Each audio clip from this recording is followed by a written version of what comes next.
ત્યારે આવો ફરીથી આપણે બધા જોરદાર તાળીઓની સાથે પ્રભુના સેવક આદરણીય બ્રધર એન્ડ્રુ સરને આપણે ફરીથી આવકારીશું. આવો શું મોટેથી તાળીઓ પાડી શકીએ? Yes, amen. Praise the lord. Hallelujah. કેમ છો બધા? મજામાં? ફિલિપી 4:4 પાઉલ લખે છે, પ્રભુમાં સદા તમે. પ્રભુનું ખૂબ ખૂબ આભાર માનું છું અને મંડળીના આગેવાનોનું પણ ખૂબ આભાર માનું છું કે મને એક તક પૂરી પાડી એના માટે કે અહીંયા સૌ મધ્યે આવીને વચનમાંથી થોડું સ્ટડી કરવા માટેની તક જે ઈશ્વરે પૂરી પાડી છે એના માટે એમનો આભાર માનું છું. સાથે જ આપ સૌનો આભાર માનું છું કે સમય કાઢીને આપણે જાગૃત થઈએ અને પ્રભુના આગમન માટેની જે તૈયારી કરી રહ્યા છે આપણે એમાં આપણે વધારે હજુ દ્રઢ અને વધારે મજબૂત બનીએ એવું આપણે થવા દઈએ. આજે સવારથી હું અહીંયા છું. બહુ આશીર્વાદિત દિવસ રહ્યો મારા માટે પણ. 2 સેશન સવારે લેવાની પ્રભુએ કૃપા પૂરી પાડી. જુવાનો મધ્યે ખાસ કરીને શિષ્ટતા, સ્પિરિચ્યુઅલ ડિસિપ્લિન, સ્કિલ્સ, સશક્તિકરણ એ બધા વિષયો ઉપર થોડી વાર મનન કરવા માટે મેં કોશિશ કરી અને પ્રભુનો આભાર માનું છું કે સફળ રહ્યું. અને ડેવિડભાઈ જોડે હું વાત કરતો હતો થોડા દિવસ પહેલાં. 1 વાગ્યા સુધીનું 1 કે 2 વાગ્યા સુધીનું સભાનું આયોજન કર્યું હતું. પછી એમને અચાનકથી એક આઈડિયા પૂછ્યું કે એન્ડ્રુભાઈ તમે આખો દિવસ છો તો આપણે સાંજે પણ એક જાહેર સભા રાખીએ. મેં કીધું ચોક્કસ. આજે સાંજે મેં 1-2 મીટિંગ ત્યાં રાખી હતી સુરતમાં, પણ પછી જેમ એમની જોડે વાત થઈ એટલે તરત એ મીટિંગ મેં કેન્સલ કરી. મેં કીધું અહીંયા આવવાનું એ મારા માટે, પ્રભુનું વચન આપવું એ મારા માટે પ્રાયોરિટી નંબર 1 છે. હાલેલુયા. આજના વચન તરફ આપણે જઈએ એ પહેલા થોડી બાબતો જો આપણે સમજીએ.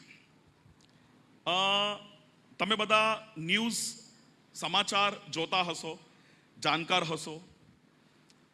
આપણે જાણીએ છીએ કે કેવી રીતના અંત સમય નજીક આવી રહ્યું છે. સાચી વાત છે? આપણે જોઈએ કેટલા બધા પેટ્રોલના ક્રાઇસિસ આવે છે, એટલે જે વોર થઈ રહ્યું છે, જે યુદ્ધની આગાહી થઈ રહી છે, કે પછી લોકો કહે છે ત્રીજું વિશ્વયુદ્ધ આવી શકે કે નહીં. રાજ્ય રાજ્યની સામે લડે છે, દેશ દેશની સામે લડે છે, સલ્તનતો સલ્તનતોની સામે લડે છે. પણ આપણે જાણીએ છીએ બાઇબલના પુસ્તકની અંદર બધું લખવામાં આવ્યું છે. સાચી વાત છે? બાઇબલમાં આપણે પ્રકટીકરણનું પુસ્તક, જૂના કરારમાંથી દાનિયેલ 9નો અધ્યાય અને આજનું ન્યૂઝપેપર આપણે ખોલીને જોઈએ તો બધું એક સમાન દેખાય છે. આજે આપણને જે પણ ભવિષ્યવાણીઓ, પ્રબોધવાણીઓ લખવામાં આવી છે તે સટીક પ્રબોધવાણી એક એક કરીને સંપૂર્ણ થઈ રહી છે. આશરે બાઇબલમાં 2500 પ્રબોધવાણી છે, એમાંથી 2000 પ્રબોધવાણી સટીક પ્રબોધવાણીઓ સંપૂર્ણ થઈ છે અને બીજી 500 બાકી છે. કેટલી બધી પ્રબોધવાણીઓ પ્રભુ પોતે કરીને ગયા છે. જ્યારે પ્રબોધકોએ પ્રબોધ કર્યા કે કુમારીના ઉદરે એક પ્રભુ જન્મશે, ઝકારિયાએ પ્રબોધવાણી કરી કે 30 ચાંદીના સિક્કામાં એ વેચાશે, યશાયાએ પ્રબોધવાણી કરી મરણ સમયમાં એ દ્રવ્યવાનોની સંઘાતે રહેશે. એક એક એવી પ્રબોધવાણીઓ જ્યારે સંપૂર્ણ થઈ. મીકાએ પ્રબોધવાણી કરી 5મા અધ્યાયમાં બીજી કલમમાં કે બેથલહેમમાં એનું જન્મ થશે. યશાયા 11:1 લખવામાં આવ્યું છે કે યશાયના ફણગામાંથી એક ફણગો ફૂટશે કરીને, યશોના ઠાઠમાંથી, યહૂદા કુળમાંથી એક મસીહા આવશે. પ્રભુ ઈસુ વિશે કરેલી કેટલી બધી ભવિષ્યવાણી જો સંપૂર્ણ સટીક રીતના થઈ છે તો પછી જે પ્રબોધવાણીઓ પ્રભુએ પોતે કરી છે કે હું જેમ ગયો એવી રીતના પાછો આવનાર છું, તો તમે વિચારો એ તો કેટલું સંપૂર્ણ થવા જઈ રહ્યું છે. હાલેલુયા. અને આજના દિવસોમાં આપણે જોઈ રહ્યા છે કે આ બધા સંપૂર્ણ થાય છે. ગઈકાલે સાંજે દિવ્ય ભાસ્કર, જો ન્યૂઝપેપર તમે જાણતા હો તો દિવ્ય ભાસ્કરમાં એમને એક ઇન્ટરવ્યૂ રાખેલું હતું, એક પેનલ ડિસ્કશન રાખ્યું હતું અને એમાં હું વન ઓફ ધ ગેસ્ટ હતો. મને ઇન્વાઇટ કર્યું હતું એ ન્યૂઝપેપરના પેનલ ડિસ્કશનમાં, જે એક્સપર્ટ્સને બોલાવે છે પોતપોતાના ઓપિનિયન આપવા માટે. ઇનફેક્ટ આજની તારીખ રાખી હતી ને મેં એમને કીધું કે ના, હું આજે અવેલેબલ નથી, લખાલી જાઉં છું કરીને. એમને કીધું સાહેબ એ પ્રોગ્રામ તમે જરાક આગળ પાછળ રાખો તો, કેમ કે આ તારીખે અમે 26 તારીખ સેટ કર્યું છે અને તમે અમને પેનલમાં જોઈએ કરીને. મેં કીધું ના, અહીંયા તારીખ મેં પહેલાં આપી છે, હું પહેલાં અહીંયા આવીશ, હું નહીં કરીશ કરીને. એટલે મેં ના પાડી એમને. 2 દિવસ પછી એમનો ફોન આવ્યો. એમને કહ્યું સાહેબ એ ચેન્જ થાય એવું નથી તારીખ. મેં કીધું ના, નહીં થાય. તો એમને કીધું ઓકે, તો અમે ચેન્જ કરી દઈએ કરીને. અને 1 દિવસ આગળ એમને લઈ. એટલે ગઈકાલે સાંજે હું 2 કલાક એ પ્રેસ મીટમાં હતો, એક પ્રેસ કોન્ફરન્સમાં. અને ત્યાં મારું જે વિષય હતું એ હતું કે આ અંતિમ સમયની અંદર કેવી રીતના આર્થિકપણું, ઇકોનોમિક ક્રાઇસિસ મારો ટોપિક હતો. ઇકોનોમિક ક્રાઇસિસ કેવી રીતના આવી રહ્યું છે. તો આપણે કપરી પરિસ્થિતિમાં રહીએ છીએ, આપણે બધા જાણીએ છીએ. દરેક દિવસ જે પ્રભુનું આગમન વિલંબ થાય છે એ આપણા બધાને એક મોકો આપે છે પાછું મન ફરાવીને સાચા ટ્રેક રસ્તા પર આવવા માટે. પ્રભુ ઈસુએ માથી 24ના અધ્યાયની અંદર પોતે કહ્યું છે 36-37 કલમની અંદર કે નૂહના દિવસોની જેમ હમણાં પાછા દિવસો આવી રહ્યા છે. સાચી વાત છે. નૂહના દિવસમાં જેમ જલ પ્રલયના દિવસોની ના સમયની અંદર જેવું હતું એવા લોકો પણ આજે થઈ ગયા છે અને એવું એક ન્યાય પણ આજે ઉતરી આવશે. તો હમણાં જે મેં તમને એક શબ્દનો ઉપયોગ કર્યો, નૂહના સમયની અંદર શું થયું હતું આટલા વર્ષો પહેલા, એ જ સંદર્ભમાં મેં આજની જાગૃતિ મીટિંગ કરીને મેં વિચાર્યું છે કે આજે આપણે નામ રાખીએ આત્મિક જાગૃતિ મીટિંગ, એક જાહેર મીટિંગ. તો પ્રભુ ઈસુએ કહ્યું કે નૂહના સમયમાં જેમ હતું એમ થશે અંત દિવસોની અંદર. આપણે નૂહના સમયના વિશે જાણીએ છીએ, ઉત્પત્તિ 6 અને 7 અધ્યાયની અંદર લખવામાં આવ્યું છે. તો નૂહનું જે વાહનનું ઘટના છે આપણે બધા જાણીએ છીએ એના વિશે. યસ. તો આજનો જે મારો ટોપિક છે એ છે નૂહના વાહનના ઘટનામાંથી શીખવા મળતા 6 બાબતો આજે કયા છે જે આજના સમયની અંદર જે આપણે જીવી રહ્યા છે એમાં there are some serious tensions that are going on. કઈ બાબતો એવી બની રહી છે જે ખરેખર આપણે કાળજી રાખવા જેવી છે. તો નૂહના વાહનની ઘટના આપણે બધા એનાથી વાકેફ છે, આપણે જાણીએ છીએ.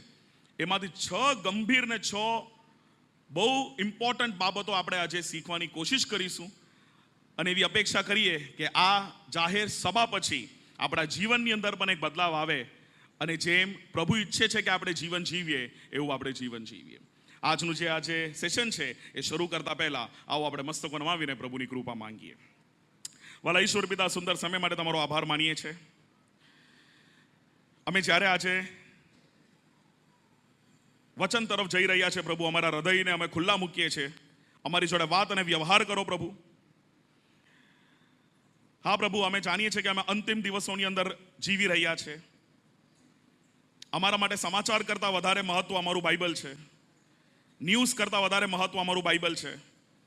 જગતના જે એક્સપર્ટ્સ છે એના કરતાં વધારે મહત્વ અમારા માટે તમારી વાણી અને તમારું વચન છે પ્રભુ. તમારું જ્યારે સ્વર્ગારોહણ થયું એ સમયમાં દૂતોએ સાક્ષી આપી કે જેને તમે અહીંયાથી ઉપર જતા જોઈ રહ્યા છે એ ફરી એક દિવસ આવનાર છે. તમે અમને લેવા માટે આવી રહ્યા છો પ્રભુ. એ સમયમાં અમે વાહન ચૂક્યા વગર એની અંદર પ્રવેશ કરી શકીએ એવું તમે થવા દેજો પ્રભુ.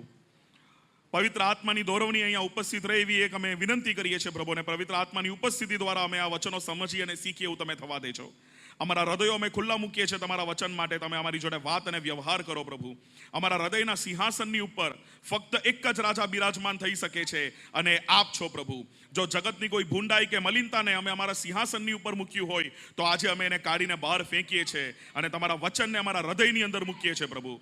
જેમ દાઉદ રાજા કહે છે, અમારા હૃદયને તમે વચનોથી એટલું બધું ભરી દો કે એની અંદર ભૂંડાઈ માટે કોઈ જગ્યા ન રહે પ્રભુ. અમારા હૃદયના પાટા ઉપર તમે તમારા વચનો, કલમો, તમારી આજ્ઞાઓ લખો અને એના અનુસાર અમે અમારું જીવન જીવી શકીએ એવું તમે થવા દેજો પ્રભુ. અમે ફક્ત વચનના સાંભળનારાઓ નહીં પણ પાળનારાઓ થઈએ એવું તમે થવા દેજો. આ વચનને અહીંયા ઉપસ્થિત દરેક આત્માઓને અને હૃદયોને તમારા હાથોમાં સોંપતા આ ટૂંકી વિનંતી અમારા તારણહાર પ્રભુ ઈસુના નામમાં માંગીએ છીએ. આમેન. વાલાઓ, એ સમયમાં જે જલ પ્રલય આવ્યું હતું, ટેરિફિક, એમાં આપણે જાણીએ છીએ 8 લોકો બચી ગયા હતા જે વાહનની અંદર હતા. ઘણા બધા લોકોને વોર્નિંગ આપવામાં આવ્યું હતું કે વાહન ચૂકશો નહીં, સમય ઓછું છે, પણ માન્યા નહીં એ લોકો અને એના કારણે એ લોકો રહી ગયા હતા. અને પ્રભુ ઈસુ પોતે અંતિમ સમયની વાત જ્યારે માથી 24ની અંદર કરે છે ત્યારે કહે છે કે નૂહના સમયના જેમ એ સમય પાછું આવનાર છે. અને આપણે આવનાર જે ઘટનાઓ જોઈ રહ્યા છે આપણને કદાચ લાગે છે કે સાચી વાત છે, બહુ નજીક પહોંચી ગયા છે. નૂહના વાહનની ઘટનામાંથી આપણે 6 બાબત શીખીએ. એ 6 બાબતો કઈ એક એક કરીને આપણે જો જોઈએ તો પહેલી બાબત છે ગોડ્સ ડિવાઇન જજમેન્ટ, ઈશ્વરનું ન્યાય. વાલાઓ, ઈશ્વરનું ન્યાય અનિવાર્ય છે. It is compulsory. ઈશ્વરનું ન્યાય આવે એટલે આવશે જ, એનો કોઈ બીજો છૂટકો નથી. બિલી ગ્રામ સાહેબે એક ક્રુસેડમાં કહ્યું હતું, ગોડ નેવર લીવ્સ સિન ઓર સિનર અનપનિશ્ડ. એનું મતલબ ગુજરાતીમાં આપણે કહી જોઈએ તો પરમેશ્વર કોઈ પણ દિવસ પાપ કે પાપીને માફ કરતા નથી. આપણે બાઇબલની અંદર ઘણી બધી કલમો એવી જોઈ ઘણા બધા ઘટનાઓ એવા જોયા છે કે જ્યાં પરમેશ્વરનું ન્યાય ઉતરી આવ્યું હતું. સોદોમ ગોમરાની વાત કરીએ ઉત્પત્તિ 14 અને ઉત્પત્તિ 19 ની અંદર, કેવી રીતના આકાશમાંથી અગ્નિ ઉતરી આવ્યું હતું, ગંધક ઉતરી આવ્યું હતું અને ત્યાં લોકોનું નાશ થયું હતું. જે જલ પ્રળયની વાત કરીએ આપણે, કેવી રીતના આપણે જોઈએ મિસરની અંદર 10 મોટા મોટા મરકીઓ આવ્યા હતા. યરુશલેમના પવિત્ર મંદિરનું પતન થયું હતું. પ્રભુ ઈસુએ પ્રબોધ કર્યો એના પછી. નિનવેની અંદર લોકોના પાપ વધી ગયા અને એક બહુ મોટું જજમેન્ટ, ઈશ્વરનું ન્યાય ત્યાં ઉતરી આવવાનું હતું. પણ એમાં આપણે સમજીએ છીએ કે ઈશ્વરનું ન્યાય આવે છે પણ ઈશ્વરની કરુણા આપણને બચાવે છે. હાલેલુયા. બાઇબલ આપણને કહે છે પાપનું વેતન તે મરણ છે. એટલે ઈશ્વરનું ન્યાય એ આપણા દરેકના જીવનની અંદર એ આવનાર છે. અને આપણે જેમ કહીએ છીએ ને, આપણે અંત દિવસોમાં રહીએ છીએ, અંત દિવસોમાં રહીએ છીએ. તો અંત દિવસો શું છે? કેમ કે એ અંત દિવસોમાં ગોડ્સ જજમેન્ટ, ન્યાયનો દિવસ આવનાર છે. યોએલ પ્રબોધકના પુસ્તકમાં 2 અધ્યાયની 31મી કલમની અંદર લખ્યું છે, યહોવાનો મોટો તથા ભયંકર દિવસ આવે તે પહેલા સૂર્ય અંધકાર રૂપ તથા ચંદ્ર લોહી રૂપ થઈ જશે. ઈશ્વરનો ભયંકર દિવસ, God's judgement, the day of judgement, ન્યાયનો દિવસ. મેં કોઈ એક સેશનમાં અંત દિવસોની ઉપર ડિસ્કશન કરી રહ્યો હતો, એમાં એક ટોપિક મેં આખું ન્યાયના દિવસની ઉપર રાખ્યું હતું, જજમેન્ટ ડે. પણ આજે આપણા માટે આખો ટોપિક નથી કરીને એટલા ડિટેલમાં આપણે નથી જતા. પણ હોશિયા પ્રબોધકના પુસ્તકમાં, યોએલમાં, દાનિયેલમાં, યશાયામાં, હસ્કીએલ પ્રબોધકના પુસ્તકમાં, એ બધા પુસ્તકોની અંદર એ ન્યાયના દિવસના વિશે લખવામાં આવ્યું છે. પ્રકટીકરણના પુસ્તકની અંદર આપણે 19, 20, 21 અધ્યાયો જોઈએ, ત્યાં એ ન્યાયના દિવસના વિશે લખવામાં આવ્યું છે. એક કેવો ભયંકર દિવસ હશે વાલાઓ. 1 કોરિન્થી 15 અધ્યાયની અંદર એના વિશે લખવામાં આવ્યું છે. થેસલોનિકોનો પત્ર એમાં 4 અધ્યાયની અંદર એના વિશે લખવામાં આવ્યું છે. આંખના પલકારાની અંદર લોકો રૂપાંતરિત થઈ જશે, જેને આપણે રેપ્ચર કહીએ છીએ, ગગનગમન, મંડળી ઉચકાઈ જશે, પ્રભુ ઈસુનું આગમન, અંતિમ દિવસ. અને એ દિવસે એ લોકોનું ન્યાય કરશે અને એ ન્યાય આપણા બધા માટે અનિવાર્ય છે. તો ક્યા આપ और मैं उस न्याय के दिन के लिए तैयार हैं? શું તમે અને હું આપણે એ ન્યાયના દિવસ માટે તૈયાર છે કે નહીં? કેમ કે એ સમય, એ ક્ષણના વિશે કોઈ નથી જાણતું કરીને બાઇબલમાં લખ્યું છે. ફક્ત પિતા પરમેશ્વર જાણે છે. માથી 24 અને 36 ની અંદર આ લખવામાં આવ્યું છે કે ફક્ત પિતા પરમેશ્વર જાણે છે. કોઈ જજમેન્ટ કે કોઈ વોર્નિંગ નહીં આવશે. એવું જ થયું હતું નૂહના સમયની અંદર પણ. ખબર હતી જલ પ્રલય આવવાનું છે, પણ લોકો એ લોકોના મોજ મસ્તીની અંદર હતા. લોકો એ લોકોની ટેવ, એ લોકોની સંગતમાં હતા. મન બદલાવ કોઈનું થયું ન હતું. અને પ્રભુ કહે છે એ જ દિવસો આજે પાછા આવી રહ્યા છે વાલાઓ. જીવનના પુસ્તકની અંદર શું તમારું અને મારું નામ લખાયેલું છે એ ખાતરી આપણી પાસે છે? કદાચ કોઈનો કોઈ કોર્ટ કેસ ચાલતો હોય ને તારીખ આવી હોય કે આ તારીખે તમે ન્યાયાધીશને મળવા જવાના છો અને તમારું ન્યાય થનાર છે, તમે કોર્ટના કેસમાં કટઘરાની અંદર ઊભા રહેવાના છો અને તમારી ઉપર જજમેન્ટ ન્યાય આવશે, એ દિવસ માટે આપણે કેટલા બધા ગભરાઈએ છીએ અને આપણે તૈયારી કરતા હોઈએ છીએ. હું એઝ અ ચાર્ટર્ડ એકાઉન્ટન્ટ રેવન્યુના ઘણા બધા હાઈકોર્ટના કેસીસ લડતો હું છું. 28 કે 29 એવા હાઈકોર્ટ, બોમ્બે હાઈકોર્ટના કેસીસ હું લડ્યો હતો. અને એ સમયમાં મેં જોયું કે કેવી રીતના જે દિવસ હોય, અમારા ક્લાયન્ટ કોઈ વાર અમારી સાથે આવે કે આજે તમારું જજમેન્ટ ડે છે, આજે ન્યાય ચુકાદો મળવાનો દિવસ છે. તો ત્યારે મને ઘણીવાર ક્લાયન્ટો એમ કહે કે એન્ડ્રુભાઈ આજે અમારું ચુકાદોનો દિવસ છે, તો 2 રાત અમે આખી રાત ઊંઘ્યા નહીં હતા, કેમ કે અમને એ ડર હતું કે ચુકાદો કેવો આવશે, કોના ફેવરમાં આવશે. જગતના ન્યાયના વિશે જો આપણે આટલા ચિંતિત છીએ, તો અનંતકાલના જીવનનું જે ન્યાય આવે છે એના માટે તો આપણે કેટલા વધારે ચિંતિત થવા જોઈએ. How important we should be. કેટલી બધી વસ્તુઓ જેને આજે આપણે મહત્વ આપીએ છીએ એ મહત્વહીન થઈ જશે, અને જેને આપણે મહત્વ નથી આપતા એ કદાચ સૌથી વધારે મહત્વનું થઈ જશે. વિલિયમ મિલર કરીને એક વ્યક્તિ હતો, એને એક ભવિષ્યવાણી કરી હતી કે 1844માં એને ભવિષ્યવાણી કરી, એટલે આજથી આશરે 200 વર્ષ પહેલા, કે 1844માં પ્રભુ ઈસુનું બીજું આગમન થશે કરીને. તારીખ પણ એને આપી હતી, માર્ચની કોઈ એક તારીખ હતી, મને એક્ઝેક્ટ યાદ નથી. વિલિયમ મિલર નામ છે. પણ ઘણા બધા જે વિશ્વાસીઓ હતા એમને કીધું કે આ તો બાઇબલમાં લખ્યું છે, કોઈ નથી જાણતું આ તારીખના વિશે. પણ એમને કોઈ સ્ટડી કરીને એમને કહ્યું કે આ ફલાણા દિવસે પ્રભુ આવવાના છે. અને થોડા લોકો એવા પણ હતા જે માની ગયા. અને ત્યારે જોવાલાયક એક બાબત એ હતી, એની ભવિષ્યવાણી તો ખોટી હતી, પણ જોવાલાયક બાબત એ હતી કે જેટલા લોકોએ એક રાયના દાણું જેટલું પણ વિશ્વાસ રાખ્યું હશે ને કે કદાચ આ માણસ બોલે છે તે સાચું થઈ પણ જશે કરીને, તો એ લોકોએ એ જે તારીખ એને આપી હતી એ તારીખના 1, 2, 3 મહિના પહેલાથી જે શિષ્ટતામાં જીવન જીવતા હતા એ લોકો કેટલી બધી ખોટી ચીજો સાઈડમાં મૂકી દીધી. કેમ કે એમને એવું છે, પ્રભુનું આગમન આવે છે, પ્રભુનું આગમન આવે છે. સત્ય છે, ઢોંગ છે, એ તો પ્રભુ જાણે છે. પણ એટલા બધા લોકોએ એ લોકોનું જીવન શૈલી બદલી નાખ્યું. આત્મિક થઈ ગયા લોકો, આધ્યાત્મિક વસ્તુઓમાં એ લોકોનું જીવન વિતાવી રહ્યા હતા.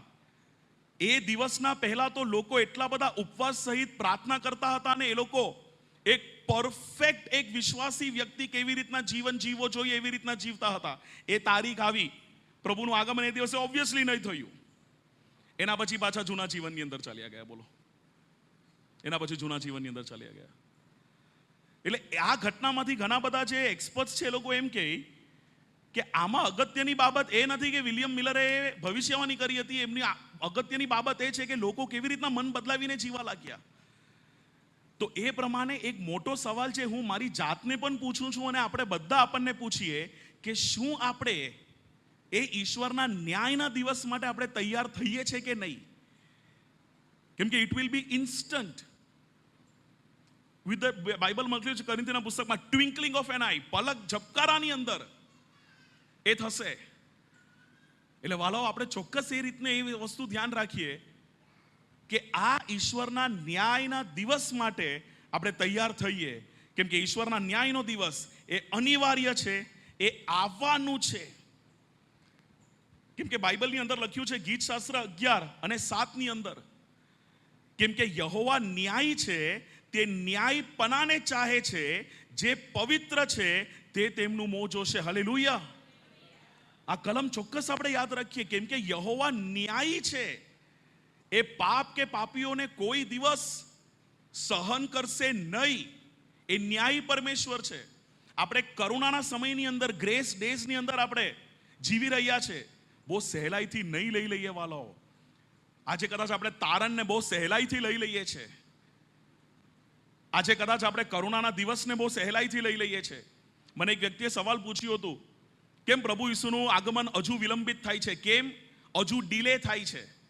મેં એમને કહ્યું, એ તો પ્રભુ જાણે, પણ માની લો કે આજથી 10 વર્ષ પહેલા જો પ્રભુનું આગમન થયું હોત, પુનરાગમન, તો કેટલા એવા કરોડો લોકો છે જગતમાં જે લોકોને એ લોકોનું જીવન સમર્પિત કરવા માટેનો સમય નહીં મળ્યો હોત. અને આજે કદાચ જે આશ્વાસન એમની પાસે છે અનંતકાલના જીવનનું, એ આશ્વાસન કદાચ એમની પાસે નહીં હોત. પછી એ ભાઈએ કીધું, હા, એમાંનું હું પણ એક છું, કેમ કે મેં મારું જીવન 5 વર્ષ પહેલા પ્રભુને આપ્યું હતું. કદાચ 10 વર્ષ પહેલા આગમન હોત તો હું નહીં હતે. દર એક દિવસ જે વિલંબિત થાય છે, લાખો લોકોને એક ઓપોર્ચ્યુનિટી આપે છે, તક આપે છે આપણા જીવનને સુધારવા માટે. તો આજની જે જાહેર સભાની મીટિંગ છે એ તમારા ને મારા, આપણા બધા માટે એક બહુ મોટી તક છે ઈશ્વરના ન્યાયની વાટ જોઈને આપણા જીવનોને આપણે સુરક્ષિત અને સારા ટ્રેક પર લઈ આવવા માટે. સાચી વાત છે વાલો? કેમ કે બાઇબલ કહે છે તે ન્યાયપણાને ચાહે છે. કોઈ તમને પૂછે કે પ્રભુ શું ઈચ્છે છે, ઈશ્વરને શું ગમે છે, આ કલમ તમે તમારા હૃદયના પાટાની ઉપર લખી રાખજો કે તે ન્યાયપણા ઈચ્છે છે. અચ્છા, એ ન્યાયપણા ઈચ્છે છે તો કોણ તેને જોશે? દરેક સવાલનો જવાબ બાઇબલની અંદર આપવામાં આવ્યું છે. જવાબ છે, જે પવિત્ર છે તે તેનું મોં જોશે. હાલેલુયા. શું હું પવિત્ર છું? શું આપણે પવિત્ર છે કે આપણે પરમેશ્વરનું મોં જોઈ શકીએ? અને પવિત્ર આત્મા આપણને દોરવણી આપશે હૃદયની અંદર આ જવાબનું ઉત્તર આપવા માટે. અને જો આ જવાબનું ઉત્તર આપણી પાસે ના છે તો વાલાઓ, આજે પણ સમય છે. તારણના બારણા આજે પણ ખુલ્લા છે. આજે પણ આપણે કુપ્પીઓ લઈને ઊભા છે વરરાજાના આવવા માટે રાહ જોઈને. પણ ખાલી એટલું ધ્યાન રાખીએ કે એ કુપ્પીઓની અંદર તેલ ઓછું નહીં થઈ જાય. આ પહેલી બાબત આપણે ચોક્કસપણે યાદ રાખીએ. 6 બાબતમાંથી ઈશ્વરની દોરવણી દ્વારા પહેલી બાબત મને રખવા માટે આ જ દોરવણી મળી હતી કે ફર્સ્ટ પોઈન્ટ હેઝ ટુ બી, પહેલો પોઈન્ટ ઈશ્વરના ન્યાયના વિશે હોવું જોઈએ. આ વાત ને આપણે રોજે યાદ રાખીએ કે ઈશ્વરનો ન્યાય જો આજે આ ક્ષણે પ્રભુનું આગમન થાય તો શું હું એના માટે તૈયાર છું? જો નથી તો મારે શું કરવું જોઈએ ને શું ન કરવું જોઈએ? આટલી પણ બાબત આપણે યાદ રાખીને જો આપણે આપણું જીવન જીવીએ ને તો દરેક દિવસ આપણા માટે એક આશીર્વાદિત દિવસ થશે. હાલેલુયા. બીજી બાબત ઉપર આપણે આવીએ અને બીજી બાબત છે વિશ્વાસ અને આજ્ઞા પાલનનું જીવન. વાલો, વિશ્વાસ અને આજ્ઞા પાલનનું જીવન આ આપણા જીવનની અંદર એક બહુ અગત્યની બાબત છે. વિશ્વાસ અને આજ્ઞા પાલનનું જીવન, આ બંને બાબત આપણા જીવનની અંદર બહુ મહત્વ રાખે છે. એક વિશ્વાસનું જીવન, એક આજ્ઞા પાલનનું જીવન. તમે કદાચ એમ વિચારતા હશો, એન્ડ્રુભાઈ, આ દ્રશ્યની અંદર તમે બનેલું વાહન કેમ નથી મૂક્યું? જે વાહન બનતું હતું એ કેમ મૂક્યું? એનું એક કારણ છે કે કેમ મેં પ્રોસેસને મૂક્યું છે, રિઝલ્ટ નથી મૂક્યું.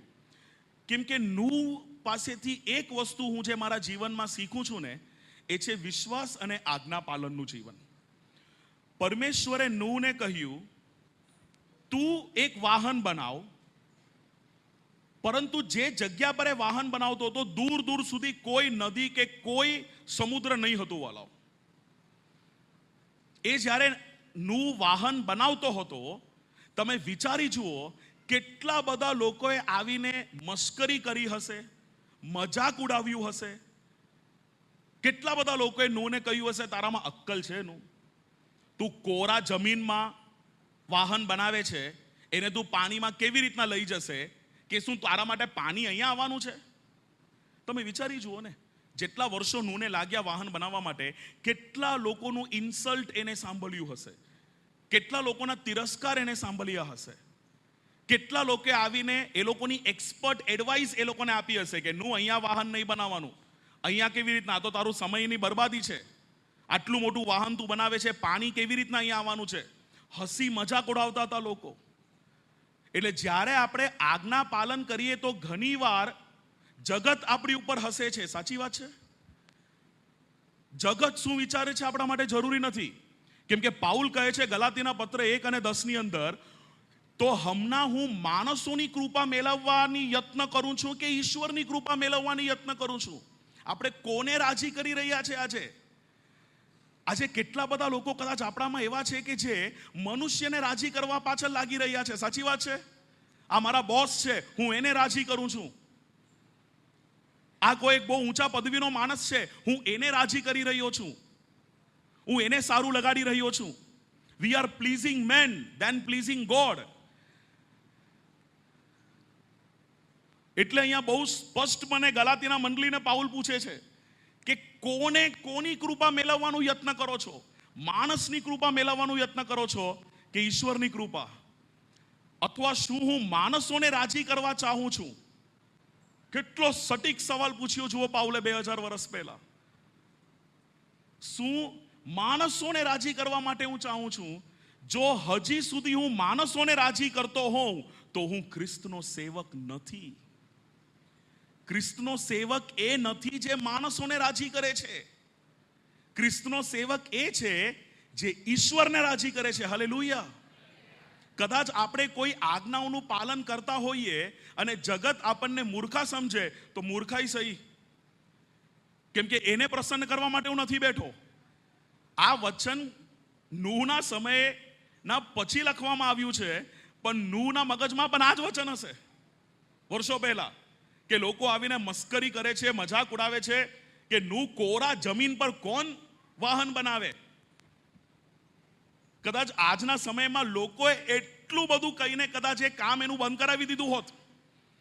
કોઈ એક સારું કામ કરવા જઈએ, તમે જાણો છો ને દુનિયા કેટલું બધું ના પાડવા માટે આવે છે આપણી સામે. આ તારાથી નહીં થાય, આ નહીં થાય, એ નહીં થાય. વાલો, 12મા ધોરણ પછી છે ને મેં 5 ડિગ્રીઓ સાથે શરૂ કરી હતી. CA, CS, CMA,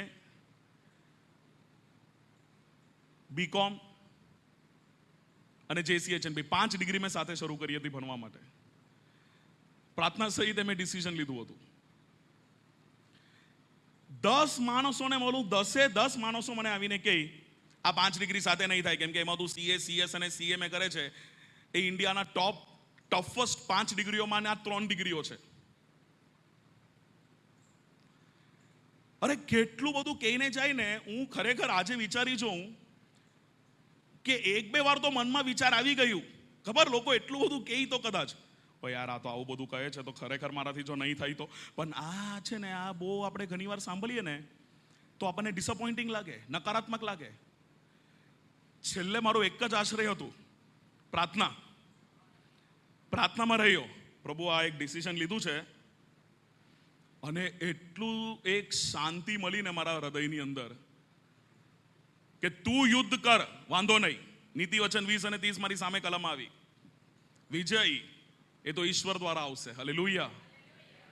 એક વચનો, તારા સર્વ માર્ગ એ સીધા થશે. ચાલુ કર્યું. ઘણા બધા લોકોએ ના પાડી, ઘણા બધા લોકોએ, હમણાં મને બધા યાદ આવે છે પણ હું નથી સ્મરણ કરતો એ લોકોનું. યોગ્ય સમય કમ્પ્લીટ થયો વાલાઓ. હું તમને કહું, એક ટૂંકી સાક્ષીમાં એક લાઈનમાં હું કમ્પ્લીટ કરું. એ 5 ડિગ્રીના અલગ અલગ વિષયોમાં પ્રભુએ મને ગોલ્ડ મેડલ આપ્યું. હાલેલુયા. 5 વિષયના અલગ અલગમાં ગોલ્ડ મેડલ આપ્યું. એક જ દિવસ પણ એવું હતું જ્યારે મારી 2 ડિગ્રીની સાથે ફાઇનલ એક્ઝામ આવી. એક સવારે 7 થી 10 હોય, બપોરે 2 થી 5 હોય. એટલે ત્યારે મેં એ વાતનું સ્મરણ કર્યું એ ડિગ્રી લીધા પછી કે ઘણી બધી વસ્તુઓ જે આપણે વિચારીએ ને કે મારાથી ન થાય, એ તો આપણે જ આપણી કાબિલિયતની ઉપર શક કરીએ છીએ. પ્રભુ તો આપણને લાયક બનાવવા માટે તૈયાર છે, પણ કદાચ આપણે જ આપણને કમજોર માની લઈએ છીએ અને આપણે ના પાડી દઈએ છીએ કે મારાથી નહીં થશે.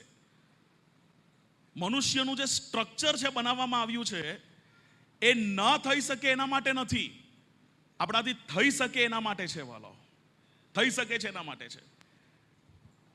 જેમ સાહેબ એક પ્રાર્થનામાં એક શબ્દનો ઉપયોગ કર્યો હતો કે પ્રભુની વાણી એ જે આવે છે ને, એક સોફ્ટ વોઇસ, એક ઝીણી વાણી, એ સાંભળવા માટે આપણે તૈયાર હોવા બહુ જરૂરી છે. ગિદિયોનને જ્યારે પ્રભુની વાણી મળી પરમેશ્વરની, ન્યાયાધીશોના પુસ્તકમાં 6 અધ્યાયમાં અને 7મા અધ્યાયની અંદર, એને ના પાડી મિદ્યાનીઓની સામે લડવા માટે ગિદિયોને, હું તૈયાર નથી કરીને, હું તો એક નાના કુલ મનાસ્યનો છું ને, એમાં પણ મારા કુટુંબનો સૌથી નાનો વ્યક્તિ છું. મારું કુલ પણ નાનું, મારું કુટુંબ પણ નાનું, અને એમાં હું સૌથી નાનો. મારાથી આ યુદ્ધ નહીં થઈ શકે. ગિદિયોને એવું કહ્યું. કદાચ ગિદિયોને એવી પણ દલીલ કરી હશે, અરે તમને લડાઈ માટે મોકલવો હોય તો યહૂદાના કુલમાંથી કોઈને પસંદ કરો, એ લડવા જશે. યહૂદાના કુલવાળા લડાઈઓ, બિન્યામીનના કુલવાળા લડાઈઓ, બિન્યામીનના કુલમાંથી કોઈને પસંદ કરો. બિન્યામીનના કુલવાળા તો કેવા લડે, બંને હાથથી તીર ચલાવે, બંને હાથથી તલવાર ચલાવે. પહેલા કાલુરતાના 2 અધ્યાયની અંદર લખ્યું છે, શાઉલની જે સેના હતી, બંને હાથથી એ લોકો તીર ચલાવે, બંને હાથથી ગોફાલ મારે. એવા સૈનિકો, એ લોકોને તમે મોકલો. હું તો મનાસ્યના કુલનો વ્યક્તિ, આટલું નાનું કુટુંબ. જુઓ પ્રભુ કેવી રીતના પસંદગી કરે છે. એ ના પાડે છે, પ્રભુ હા પાડે છે. એ ના પાડે છે, પ્રભુ હા પાડે છે. એને તૈયાર કરીને મોકલ્યા. 1.5 લાખની સેનાને હરાવીને રિટર્ન આવ્યો. હાલેલુયા. અરે તું કોણ છે ના પાડો વાળો? હું કહું છું ને તારાથી થશે કરીને. કદાચ આપણા મનમાં એવું હશે, હું એક રાજ્યના નાનકડા ગામની અંદર, એક નાના પરિવારની અંદર, એક નાના ઘરની અંદરનો સૌથી નાનો છું, મારાથી કેવી રીતના થશે? આ જુઓ, અહીંયા જ આપણે સેલ્ફ ડાઉટ કરવાનું શરૂ કરી દેતા હોઈએ છીએ કે મારાથી આ નહીં થશે. અને એમાં 4 લોકો આવીને કહીને તારાથી નહીં થશે, તો આપણે હજુ મજબૂત થઈ જઈએ છીએ, હા મારાથી નહીં થશે કરીને. કેટલી દલીલ કરી મૂસાએ, મને બોલતા નથી આવડતું, હું નહીં જઈશ, હું આ કાર્ય નહીં કરીશ, હું ફારૂનની સામે નહીં જઈશ. પરમેશ્વરની યોજના કઈ હતી? તારા દ્વારા બધા ગુલામોને હું બહાર કાઢીને વચનના મળેલા દેશની અંદર લઈ જઈશ. અને કર્યું પ્રભુએ. હાલેલુયા. એટલે વાળાઓ, કેટલા લોકોએ આવીને કદાચ નૂને કહ્યું હશે કે નૂ, આ તારાથી નહીં થશે, કેમ કે તે જમીન પર વાહન બાંધે છે, અને તું એક એવું વાહન બાંધે છે કે જેમાં આજુબાજુમાં કશે પાણી નથી ને આટલા વર્ષોમાં કોઈ વરસાદ નથી પડ્યો એવો. અરે ત્યારે તો લોકો કેટલા વર્ષો જીવતા હતા, 100, 200, 300 વર્ષો જીવતા હતા. એટલે લોકોનો તો કેવી ઇતિહાસ ખબર હશે, તમે વિચારો. 300 વર્ષમાં આવું પાણી નથી પડ્યું નું, અને તું કેમ વાહન બનાવે છે? પણ વાલાઓ, નૂનું વિશ્વાસ અને નૂનું આજ્ઞા પાલન. પરમેશ્વરે કહ્યું છે પાણી આવશે તો આવશે જ. હાલેલુયા. પરમેશ્વરે કહ્યું છે તું વાહન બનાવીની અંદર જશે તો તું બચશે, તો તું બચશે જ. આપણે કોની વાણી સાંભળી રહ્યા છે એ આપણા માટે વાલાઓ બહુ અગત્યની બાબત છે, બહુ અગત્યની બાબત છે. એલિયાએ એક શાંત હવામાં પરમેશ્વરની વાણી સાંભળી અને પરમેશ્વર એને આજ્ઞા આપી કશે જવા માટે. પરમેશ્વરની વાણી આપણે સાંભળીએ. God has a plan. આ વસ્તુ તમે ચોક્કસ તમારા જીવનમાં યાદ રાખશો. વાંચેલી સાંભળેલી વસ્તુ હું તમને નથી કહેતો, મારા જીવનના અનુભવ પરથી હું કહું છું. તમારા જીવનમાં, મારા જીવનમાં પરમેશ્વર એક ચોક્કસ યોજના ધરાવે છે. આમેન. God has a plan. પરમેશ્વર પાસે યોજના છે. મારી પાસે મારા જીવનનું યોજના નહીં હોઈ શકે, પરમેશ્વર પાસે છે. નૂહ પાસે યોજના નહીં હતી, હું વાહન બનાવું છું ભાઈ, આગળ મને નહીં ખબર, પણ પરમેશ્વર, ગોડ હેઝ અ પ્લાન કે પાણી આવશે. ઇબ્રાહિમ જ્યારે ઈસાકને લઈને મોરિયા પર્વતની ઉપર જતો હતો એના એકાએક પુત્રનું બલિદાન આપવા માટે, ઇબ્રાહિમ પાસે યોજના નહીં હતી, પરમેશ્વર એની યોજના એના પહેલા તૈયાર કરી રાખી હતી. હાલેલુયા. Abraham did not have a plan, પર પરમેશ્વર પાસે એક બહુ મોટું પ્લાન હતું. યુસફને જ્યારે વેચી નાખવામાં આવ્યું હતું મિસ્રીઓના હાથમાં, એક ગુલામ તરીકે ગયો મિસર રાજ્યની અંદર. યુસફ પાસે કોઈ પ્લાન ન હતું કે હું કેવી રીતના જીવીશ.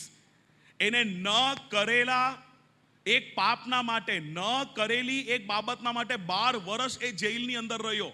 અરે વાલો, તમે જાણો છો મિસરનું જેલ કેવું હોય? મેં તો જોયું છે.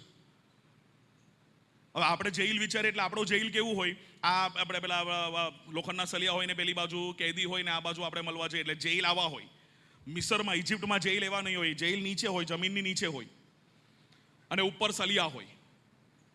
એના માટે કે લોકો એને ઇન્સલ્ટ કરી શકે ને આજુબાજુમાં બધી ધૂળ હોય એટલે પેલો જેલમાં નીચે પડેલો હોય ને આમ તે પેલું ધૂળ નાખીને જાય એની ઉપર, ધૂળ નાખીને જાય, કચરો નાખીને જાય, વરસાદ પડે ડાયરેક્ટ. એવું જેલ હોય. મિસરનું જેલ એવું હોય. એટલે આમ નહીં હોય, આડું નહીં હોય, ઊંડું હોય.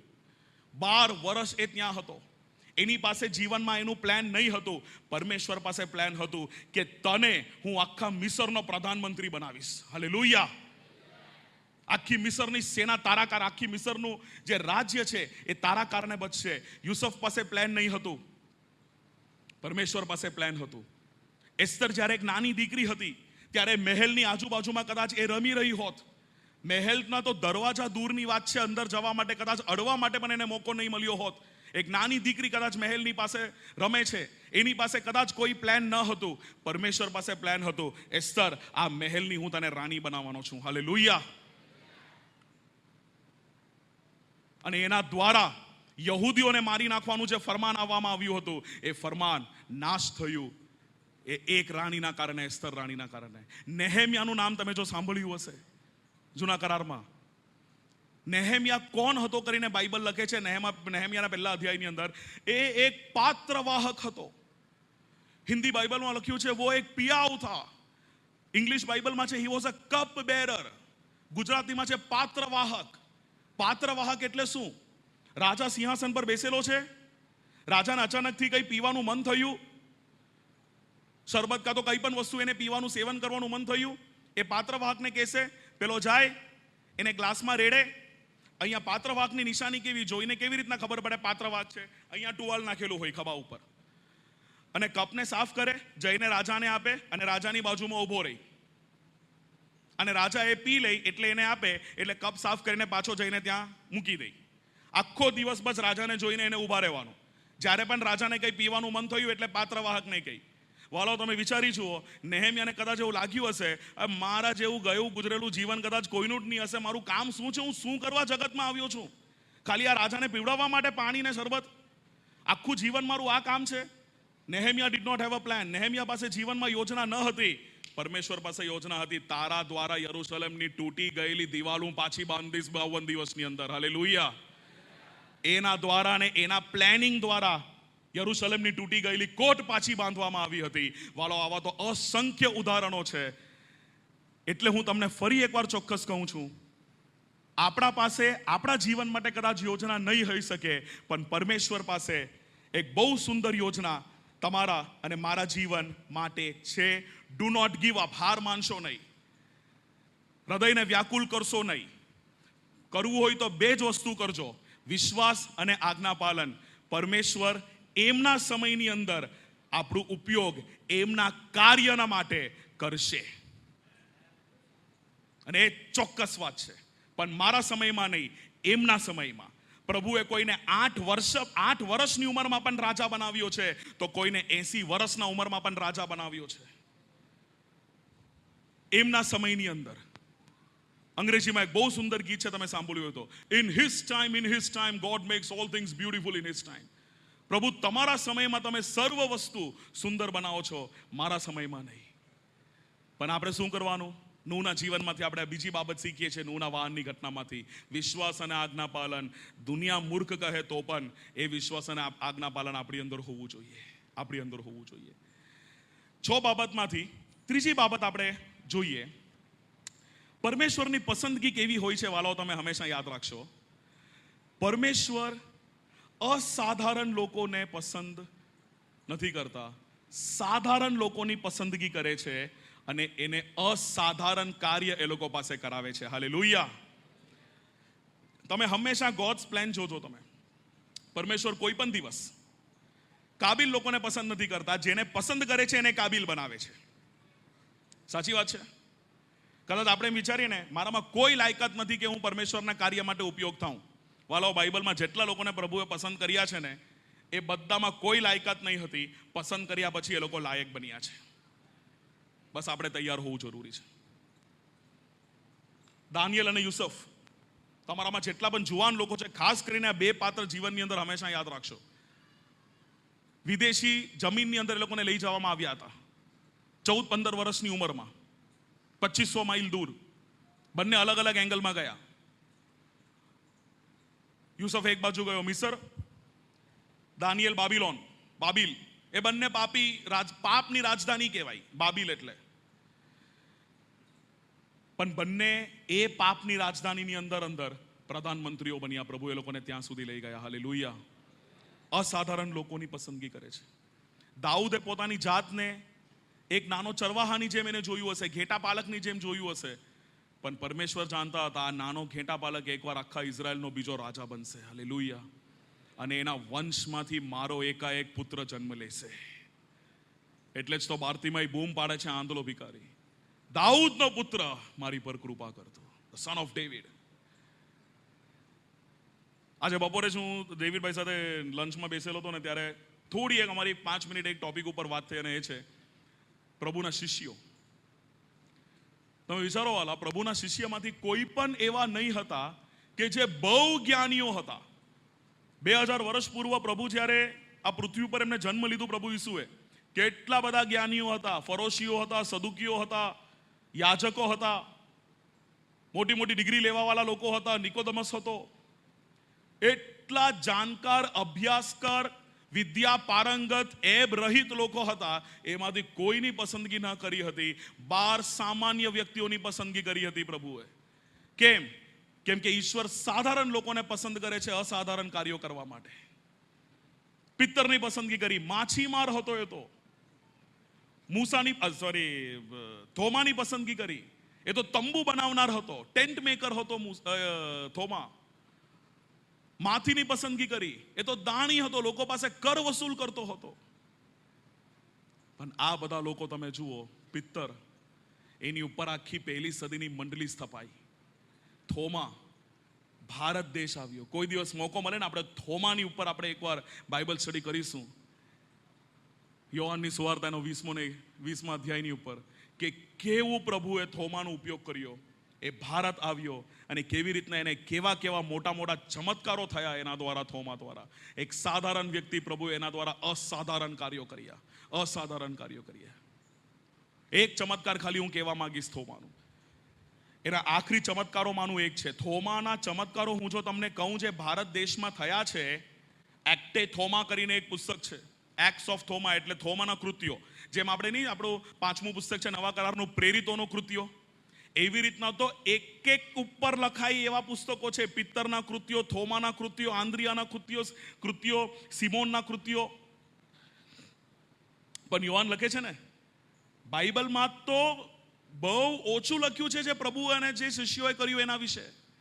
ને તો આખા બ્રહ્માંડના વૃક્ષને તમે પેપર બનાવી દો તો પણ પ્રભુએ જે કાર્ય કર્યા એ લખવા માટે એ સીમિત નથી.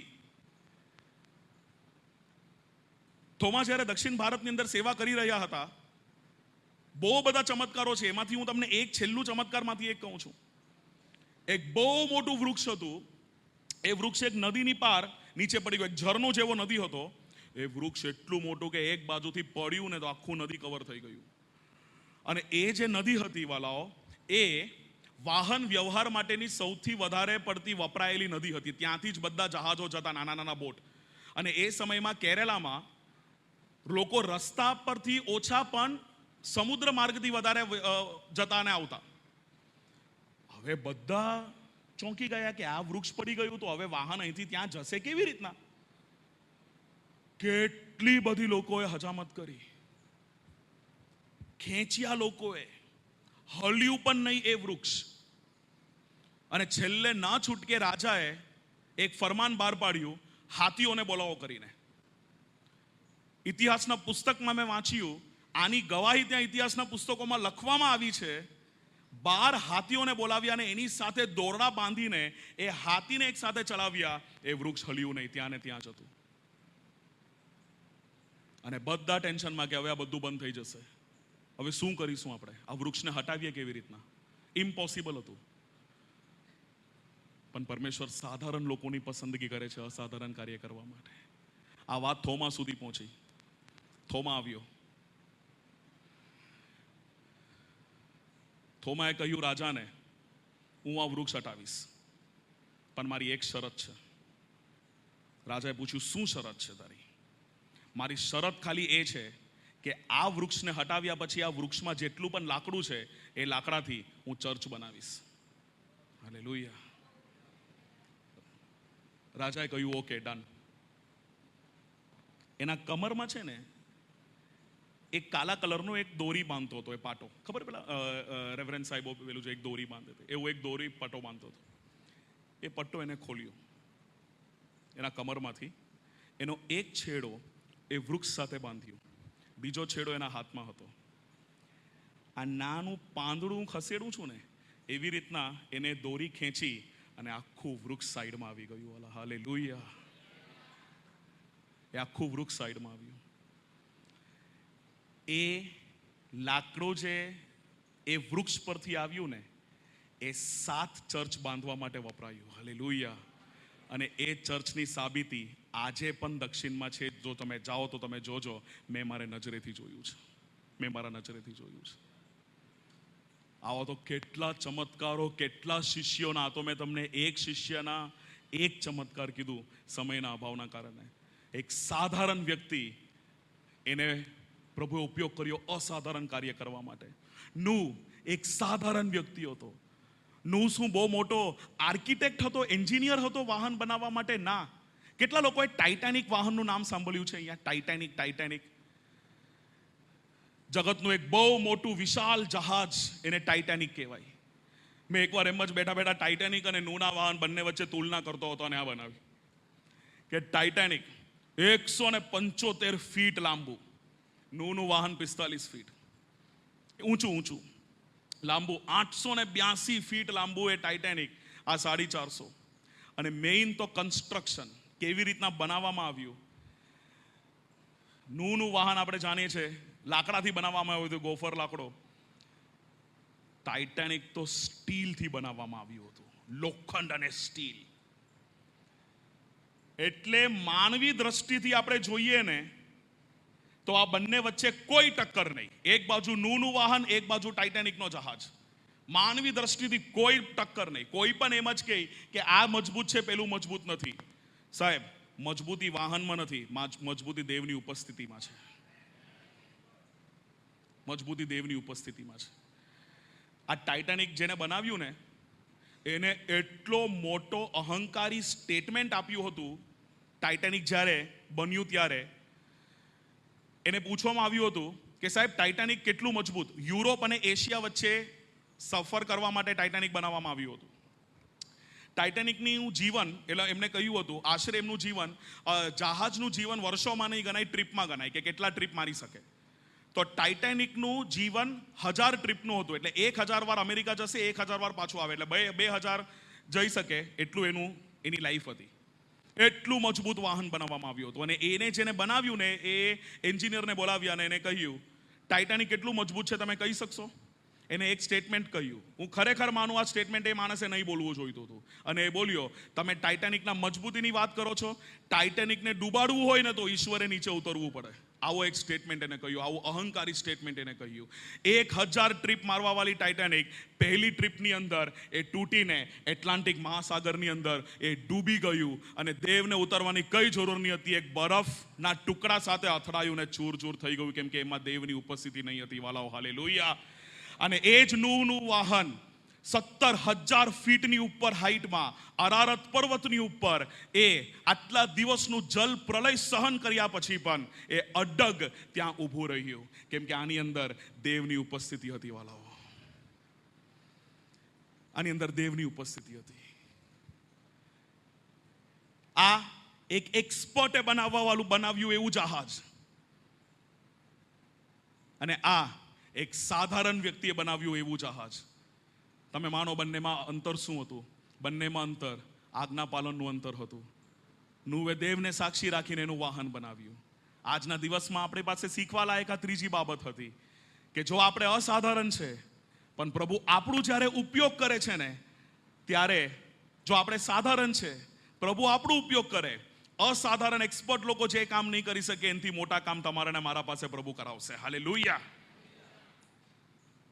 કોરિન્થીના પત્રમાં પાઉલ લખે છે, એને નિર્બલોની પસંદગી કરી છે, બલવાનોને શર્મિંદા કરવા માટે, અને મૂર્ખોની પસંદગી કરી છે, જ્ઞાનીઓને શર્મિંદા કરવા માટે. વાલો, પ્રભુની પસંદગી બહુ જ ડિફરન્ટ છે, સાધારણ લોકોની પસંદગી કરે છે.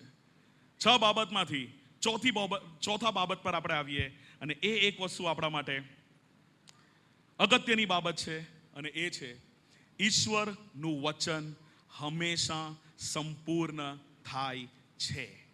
આ ચોથી બાબત આપણે નૂહના વાહનના ઘટનામાંથી શીખીએ છીએ. God's word is always fulfilled.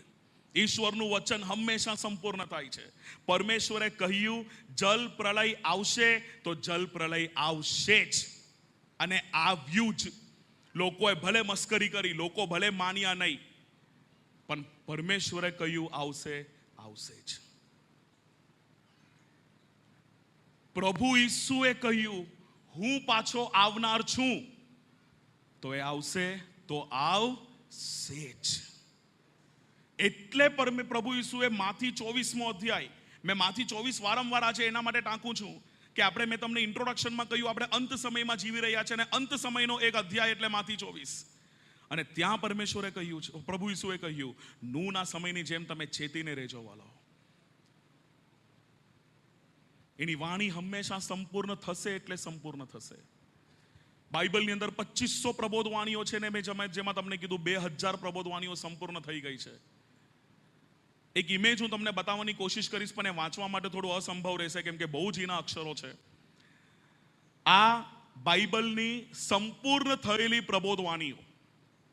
પ્રભુની કૃપાથી હું એક બાઇબલ સ્ટડી રિસન્ટલી જે કરી રહ્યો છું, એ પ્રોસેસ જ છે લાંબુ. હું કોઈ દિવસ એમ નહીં કહી શકીશ કે પતી ગયું કરીને સ્ટડી. બહુ સમયથી સ્ટડી કરી રહ્યો છું, અને એ જ છે પ્રબોધવાણીઓ જે સટીક સંપૂર્ણ થયા ન્યૂઝ સાથે, ન્યૂઝ રિપોર્ટ સાથે. આ બધી નહીં વાંચવા મુશ્કેલ પડશે, પણ ખાલી ચિત્ર હું તમને બતાવું તો આ બધા પ્રબોધવાણીઓ જે જૂના કરારના પુસ્તકની અંદર થયા હતા, અને એ સમયની સંપૂર્ણતાની અંદર જે પ્રબોધવાણીઓ સંપૂર્ણ થઈ તે કેવી કેવી પ્રબોધવાણીઓ સંપૂર્ણ થઈ, તમે વાલો વિચારો ને. કેવી, જેની સંભાવના નાના બરાબર હોય. મીકાના પુસ્તકમાં 5મા અધ્યાયના 2જા કલમની અંદર લખવામાં આવ્યું છે, બેથલેહેમમાં એનો જન્મ થશે મસીહાનો. વાલા, કોઈ વિચારવા માટે તૈયાર નહીં કે બેથલેહેમમાં ક્યાંથી જન્મ થશે. એક નાનકડું ગામડું કહેવાય, 25,000ની સંખ્યા નહીં હોઈ શકે ત્યાં, એક નાનું ગામડું કહેવાય, નાનકડું, કે ત્યાં કેવી રીતના જન્મ થશે. અને લોકોને તો એ પણ આશ્ચર્ય, અરે મરિયમ અને યુસુફ તો ક્યાં બેથલેહેમ જશે, લોકો તો નાઝરેતમાં રહે છે, તો એ જન્મ ત્યાં કેવી રીતના થશે કરીને. તમે વિચારો, જોસેફસ ક્લેફસે જે બુક લખી છે, જોસેફસ ક્લેફસ એટલે એ સૌથી મોટો યહૂદાનો હિસ્ટોરિયન કહેવાય, ઇતિહાસકાર કહેવાય. એ જ સમયમાં કાઈસરે ફરમાન બહાર પાડ્યું કે તમે તમારા વતનમાં જઈને નોંધણી કરો તમારી કરીને. અને કેવી સમયની સંપૂર્ણતા, જ્યારે મરિયમ ગર્ભવતી હતી અને જ્યારે પ્રભુ ઈસુનું જન્મ થવાનું હતું, એ સમયમાં એ બેથલેહેમ ગયો અને ત્યાં એમનું જન્મ થયું. કાઈસરને કદાચ એવું લાગ્યું કે મારા ફરમાનના કારણે લોકો ગામ ગયા છે. કાઈસર એ ભૂલી ગયો આ તો પરમેશ્વરની પ્રબોધવાણી હતી, એટલે એના દ્વારા તો ખાલી સંપૂર્ણ થઈ છે. હાલેલુયા. કેવી સટીક પ્રબોધવાણીઓ. હોશિયા પ્રબોધકના પુસ્તકમાં 11મા અધ્યાયની અંદર લખ્યું છે, હું મારા દીકરાને મિસરમાંથી બહાર બોલાવીશ. ચલો, આ તો લોકોને લાગે જ નહીં શકે કે એ કેવી રીતના પોસિબલ છે. પ્રભુ ઈસુ તો યહૂદામાં હતા, મિસરમાં ક્યાંથી એ મિસરમાંથી બહાર આવશે? હેરોદે ફરમાન પાડ્યું કે બધા લોકોને મારી નાખો. અને એક સ્વર્ગદૂતે સ્વપ્નમાં યુસુફને કહ્યું, તું મરિયમને લઈને મિસર જા. એ મિસર ગયો. પ્રભુ ઈસુ નાના હતા ત્યારે, અને ત્યાંથી પાછો આવ્યો. જો આ પ્રબોધવાની કેવી રીતના સંપૂર્ણ થઈ વાલાઓ. યશાયાના 7મા અધ્યાયની અંદર લખ્યું છે, કુમારીના ઉદરે જન્મશે. માણસ માટે અસંભવ છે. કુમારીના દ્વારા કેવી રીતના? એક કુંવારી જેને કોઈ પુરુષને જાણ્યો નહીં, એના દ્વારા કેવી રીતના એક બાળકનું જન્મ થશે? માંથી બીજા અધ્યાયની અંદર પ્રભુ ઈસુનું જન્મ થયું, પહેલા બીજા અધ્યાયની અંદર. હાલેલુયા. કેવી પ્રબોધવાની સંપૂર્ણ થઈ છે વાલાઓ.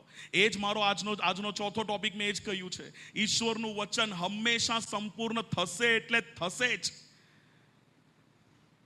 હેરોદને લાગ્યું કે મારા ફરમાનના કારણે આ થયું. ના હેરોદ, એ તો પરમેશ્વરના પ્રબોધકે પ્રબોધવાણી કરી હતી.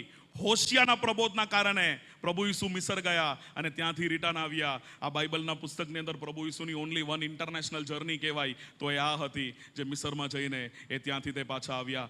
ઝક્કારિયા પ્રબોધકે 9મા અધ્યાયમાં 9મી કલમની અંદર લખ્યું છે કે કેવી રીતના યરૂશલેમની અંદર એ પ્રવેશ કરશે. 2 દિવસ પછી પામ સન્ડે છે, ખજૂરીનો રવિવાર, જે દિવસે ચર્ચમાં આપણે આ વચન વાંચીશું, ઝકારિયા 9 અને 9, એ કેવી રીતના એક ગધેડીની ઉપર બેસીને એમને પ્રવેશ કર્યું. કેવી સટીક પ્રબોધવાણી. ઝકારિયાની પ્રબોધવાણી એટલે પ્રભુ ઈસુના જન્મના 440 વર્ષ પહેલાની પ્રબોધવાણી કેવી સંપૂર્ણ થઈ વાળો જુઓ. ઝકારિયાએ લખ્યું, 30 ચાંદીના સિક્કામાં એ વેચાશે. કેવા આંકડા સાથેની પ્રબોધવાણી છે બાઇબલની અંદર. આંકડા સાથેની પ્રબોધવાણી. યહૂદા ઇસ્કારિયોતે 30 ચાંદીના સિક્કામાં પ્રભુ ઈસુને પરસ્વાધીન કર્યા. કેવી પ્રબોધવાણીઓ બાઇબલની સંપૂર્ણ થઈ થયું. કેવી પ્રબોધવાણીઓ થઈ. પ્રભુ ઈસુના વિશે યશાયા 53ના અધ્યાયની અંદર લખવામાં આવ્યું છે, એ મરણ અવસ્થામાં દ્રવ્યવાનોની સંગાતે હશે.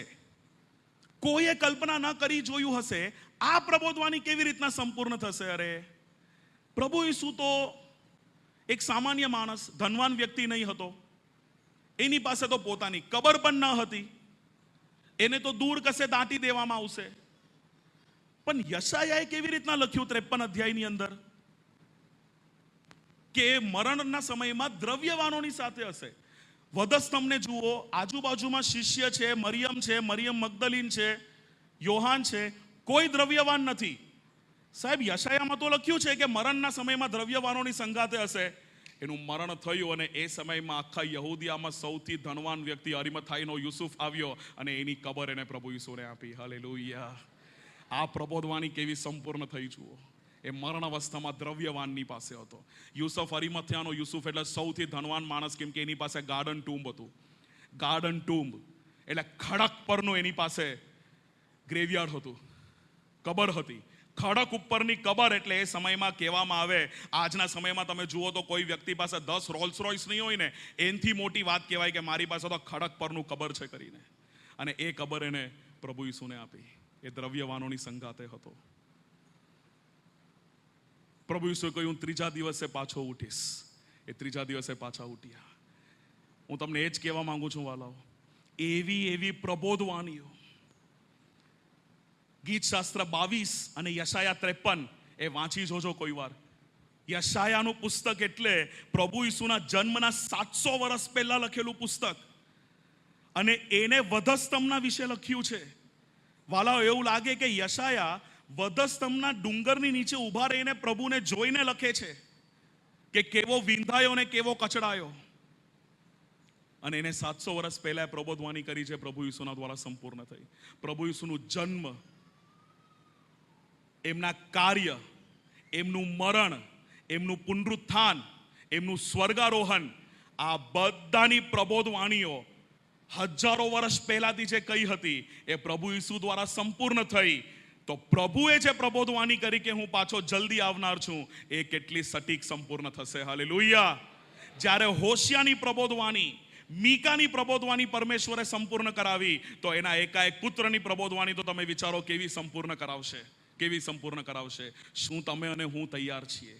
નીલે આસમાન કે પાર આયેગા મેરા યીશુ, હમ ભી લેંગે દેખેગા. હવે આપણે ઉપર છે કે આપણે એ જહામાં હોઈશું કે જે લોકો જુએ છે, કે આપણે વાદળોમાં હોઈશું કે જે આ લોકોને જુએ છે જે રહી ગયા. આપણે વાહનમાં હોઈશું જે બીજા રહી ગયા, કે જે નીચે રહી ગયા એ લોકોમાં હોઈશું કે હજુ દરવાજો ખોલો ને અમે અંદર આવવાના છે. વાલો, એ પસંદગી આપણી ઉપર છે. એમેઝોન વેબસાઇટ પર જો તમે શોપિંગ કરવાની જો તમારી આદત હોય, એમેઝોન વેબસાઇટ તમને ખબર છે ને, તો એની અંદર એક પુસ્તક અવેલેબલ છે, 100 Prophecies Fulfilled by Jesus. વાહ, સુંદર પુસ્તક. પ્રભુ ઈસુ દ્વારા સંપૂર્ણ થયેલી 100 પ્રબોધવાણીઓ, સટીક કલમ સાથે, તારીખ સાથે અને ઇતિહાસ સાથે, કે પ્રભુ ઈસુ દ્વારા કેવી રીતના એ સંપૂર્ણ થયા.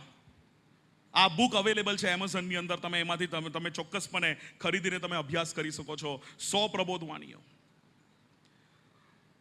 વાલો, દાનિયેલનું પુસ્તક આજે મારું સ્ટડી નથી. દાનિયેલના પુસ્તક પર પ્રભુની કૃપાથી કોઈ દિવસ ચોક્કસ સ્ટડી કરીશું. દાનિયેલના પુસ્તકની અંદર જે 70 અઠવાડિયાના વિશે લખવામાં આવ્યું છે, એની ઉપર ચોક્કસ તમે મનન કરશો. જેમાંથી 69 અઠવાડિયા પતી ગયા છે. આપણે અહીંયા જીવી રહ્યા છે વાલાઓ. આજે we are living here after the cross, before the rapture, ગગનગમન. અહીંયા આપણે જીવી રહ્યા છે. કરુણાનું કાલ છે આ. આના પછી રેપ્ચર, અને એના પછી એ દાનિયેલનું 70મું અઠવાડિયું આવશે. એ 7 વર્ષ પ્રકટીકરણની અંદર લખ્યું છે ને, 3.5 વર્ષ અને બીજા 3.5 વર્ષ ટ્રિબ્યુલેશન, ક્લેશ અને મહાક્લેશ. અને અહીંયા પરમેશ્વરના 2 મોટી સાક્ષીઓ નીચે ઉતરી આવશે. આ બધી પ્રબોધવાણી જે દાનિયેલના પુસ્તકની અંદર, પ્રકટીકરણની પુસ્તકની અંદર, હસ્કીએલ 37ની અંદર, યશાયા 44ની અંદર જે પ્રબોધવાણીઓ લખી છે, એ એક એક સંપૂર્ણ થશે. અને એના પછી આવશે અનંતકાલનું જીવન જેને કહેવાય. અને અહીંયા છે પ્રભુ ઈસુનું બીજું આગમન, આર્મગદોનનું યુદ્ધ. પ્રકટીકરણનું પુસ્તક 19મો અધ્યાય 16મી કલમથી લઈને આગળ એ અહીંયા લખવામાં આવ્યું છે વાલો, સેકન્ડ કમિંગ. હવે આપણી ઉપર છે કે આના ભાગીદાર આપણે થઈએ કે નહીં. 1000 વર્ષનું જે કાલના વિશે પ્રકટીકરણના પુસ્તકમાં 20 અને 21મા અધ્યાયમાં લખવામાં આવ્યું છે, એમાં આપણે ભાગીદાર બનીશું કે નહીં, એ આપણા માટે અગત્ય છે વાલાઓ. આજનો સંદેશો જે તમારી સામે લાવવાની મને તક મળી છે, એ એક જ ઉદ્દેશ્યથી આવ્યો છું. અંતિમ દિવસો ચાલી રહ્યા છે, નૂના સમયના જેવાના દિવસો ચાલી રહ્યા છે. આવો તમે અને હું આપણે મળીને તૈયાર થઈએ. આપણે તૈયાર થઈએ. આ છે આવનારા દિવસોની પ્રબોધવાણીઓ. આવનારા દિવસોની પ્રબોધવાણીઓ જે અહીંયાથી એક એક સંપૂર્ણ થશે. સટીક પ્રબોધવાણીઓ બાઇબલમાં લખવામાં આવે છે. 3.5 વર્ષ અને 3.5 વર્ષ ક્લેશ અને મહાક્લેશ 7 વર્ષનું હશે. અને એના પછી હર્મગદોનનું યુદ્ધ થશે. હર્મગદોનનું યુદ્ધ તાબોર પર્વતની પાછળ મેગીદો ખીણની અંદર હર્મગદોનનું યુદ્ધ થશે. છેલ્લું રણશીંગડું ફૂંકાશે. આખરી નરસિંગા ફૂંકા જાને વાલા હે તેરા મેરા સબકા યીશુ. એના પછીની લાઈન શું છે? તું કહા હોગા. આપણે ગાતી વખતે તો વિચાર્યા વગર ગાઈ નાખીએ છીએ. બહુ મોટો સવાલ છે. તું કહા હોગા, તું કહા હોગા. એ આપણા બધા માટેનો સવાલ છે. એ રણશીંગડું ફૂંકાશે ત્યારે આપણે ક્યાં હોઈશું? એના માટે જ મેં ખાસ કરીને આ અધ્યાય આજે રાખ્યું હતું વાલાઓ. જો તમારી પાસે બાઇબલ હોય, હું વચનની અંદર ઘણીવાર બાઇબલના એક કલમો ખોલીને નથી વંચાવતો, પણ જો એક વાંચવાની તક હોય તો હું આ કલમો વાંચવા માંગીશ. આજે મારા સંદેશાની અંદર એક કલમ હું નથી, એટલે આખું કલમ હું કહી દઉં છું, પણ નથી ડિટેલમાં વાંચતો. પણ આપણે આ વાંચવાની ચોક્કસ કોશિશ કરીએ. તમારી પાસે બાઇબલ હોય તો માથીની સુવાર્તા અને 24મો અધ્યાય 36 થી 44મી કલમ તમે ચોક્કસ તમારી સાથે ઓપન કરી રાખશો અને હું વાંચીશ બાઇબલમાંથી. પણ તે દિવસ તથા તે ઘડી સંબંધી તે દિવસ તથા તે ઘડી, એ જ છે મારો આજનો સંદેશ. તે દિવસ અને તે ઘડી આવવા જઈ રહી છે. પિતા વગર કોઈ પણ જાણતો નથી, આકાશના દૂતો નહીં, તેમજ દીકરો પણ નહીં. 37મી કલમ વાળાઓ, એ જ છે મારો આજનો ટોપિક. 37મી કલમ. અને જેમ નૂહના સમયમાં થયું હતું, તેમજ માણસના દીકરાનું આવવાનું પણ થશે. હાલેલુયા. વાળાઓ, ખાલી આ મને તક મળી તો તમારી વચ્ચે હું કહેવા માંગુ છું, આ જે કલમ છે એ કલમ વાંચતો હતો હું જ્યારે બાઇબલ સ્ટડીમાં, એમાંથી મેં આજનો સંદેશો પસંદ કર્યો છે. વાળાઓ, આ કલમમાંથી. આ કલમ મારા માટે પ્રેરણા હતી, જેમાંથી મેં આજનો સંદેશ, આના 6 બાબતો લખ્યા. આ કલમ 37મી કલમ, ખાલી તમારી જાણકારી માટે હું કહું છું, આ કલમમાંથી મને પ્રેરણા મળી કે જેમ નૂહના સમયમાં થયું, તેમજ માણસના દીકરાનું આવવાનું પણ થશે. કેમ કે જેમ જલ પ્રલયની અગાઉ નૂહ વાહનમાં ચડી બેઠો, ત્યાં સુધી તેઓ ખાતા પીતા અને પરણતા અને પરણાવતા હતા. 39મી કલમ. અને જલ પ્રલય આવીને સહુને તણી લઈ ગયો, ત્યાં સુધી તેઓને ન સમજ્યા, તેમજ માણસના દીકરાનું પણ આવવાનું થશે. હાલેલુયા. કેવી રીતના પ્રભુએ નૂહના સમયને અને એમના ફરી આગમનને સરખાવ્યું છે કરીને જુઓ અહીંયા તમે વિચારો ખાસ કરીને. 40મી કલમ. તે વખતે ખેતરમાં બે માણસ હશે, એક લેવાશે ને બીજો પડતો મુકાશે. My God. તમે જાણો છો, અમેરિકામાં, સ્કોટલેન્ડમાં, ડેનમાર્કમાં, આયર્લેન્ડમાં મને બહુ મજા આવી આ ન્યૂઝ સાંભળીને. વર્ષોથી એવું થાય. તમે કદાચ જાણતા હશો તો ખબર હશે, નહીં તો હું તમને કહું. વિમાન ઉડાવવામાં પાયલટ આવે ને, કેટલા આવે? કેટલા પાયલટ હોય વિમાન ઉડાવવા માટે? 2. એ લોકો શું કરે ખબર તમને? મજાકની વાત છે, ખરેખર કહું છું, આવું થાય છે. એક વિશ્વાસી રાખે, એક અવિશ્વાસી રાખે. આ કલમના કારણે કે પ્લેન ઉપર હોય આકાશમાં ને એ ટાઈમે એમ રેપ્ચર થઈ જાય ને એક વિશ્વાસી ઉચકાઈ ગયો, તો પ્લેન નીચે લાવવા માટે એક અવિશ્વાસી જોઈએ ને.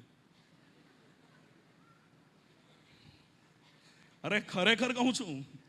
એટલે એક વિશ્વાસી રાખે કે અવિશ્વાસી રાખે, કે એક જશે તો એક હશે નીચે પ્લેન ઉતારવા માટે. બોલો, પણ એ ઉતારીને પણ શું કરશે પછી? કરુણાના દિવસ પતી જશે, ત્યારે પતી જશે. એટલે એક અભ્યાસીએ કીધું, એ લેન્ડિંગ નરકમાં જ કરશે પછી ડાયરેક્ટ.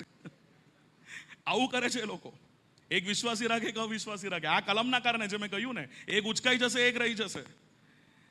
ખેતરમાં 2 માણસ હશે, 2 સ્ત્રીઓ ઘંટી દલતી હશે, એક લેવાશે ને બીજી પડતી મુકાશે. એ આપણા માટે બહુ જરૂરી છે કે હું એમાંથી કયો રહીશ, કયો હોઈશ, એ મારા માટે બહુ જરૂરી છે આજે. માટે જાગતા રહો, કેમ કે તમે જાણતા નથી કે દિવસ કયા દિવસે પ્રભુ આવે છે. તમે જાગતા રહો વાલો. પણ એ જાણો કે ચોર કયા પહેરે આવશે તે ઘર ધણી જાણતો નથી, તો તે જાગતો રહે ને પોતાના ઘરમાં તેને ખાતર પાડવા ન દે. એ માટે તમે પણ તૈયાર થાઓ. 5 કલમમાં 2 વાર પ્રભુએ આ વસ્તુ રિપીટ કરી. તમે તૈયાર થાઓ, કેમ કે તે ઘડી તમે ધારતા નથી, તે જ ઘડીએ માણસનો દીકરો આવશે. હાલેલુયા.